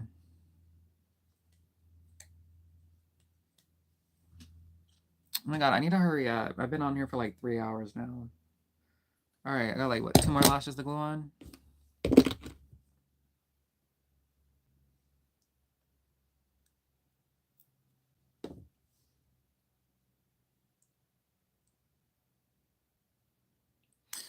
And like I was gonna do a whole video too about the whole fire thing in LA. Like, I don't know. I think it's a conspiracy. I really do. Because you know how there's like a lot of things like coming out about like Hollywood, Holly Weird, and like, you know, and then now all of a sudden people's houses are getting burned down. And then of course, like a fire in the middle of winter, like that's so weird. Like we're in wet season, like I don't know. And then like they defunded like the whole like firefighter academy and like I feel like this was planned.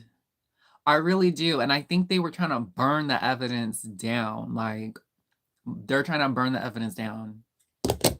Like whatever they were trying to cover up, they were trying to burn everything down to the ground. So I don't know. I don't know.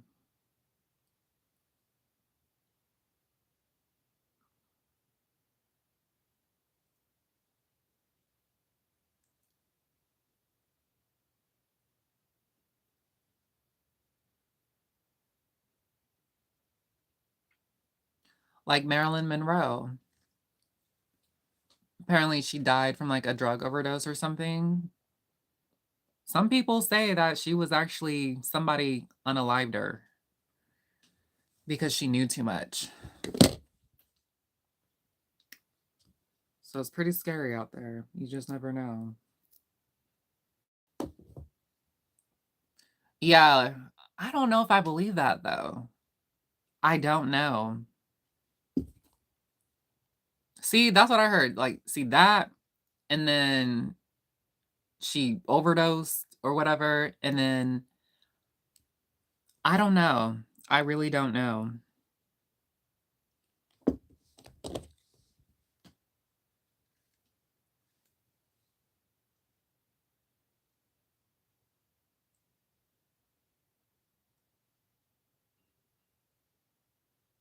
Good enough for me.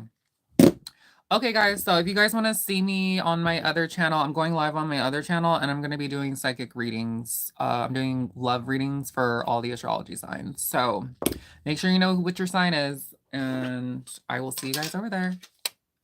Thanks for joining. Stay magical.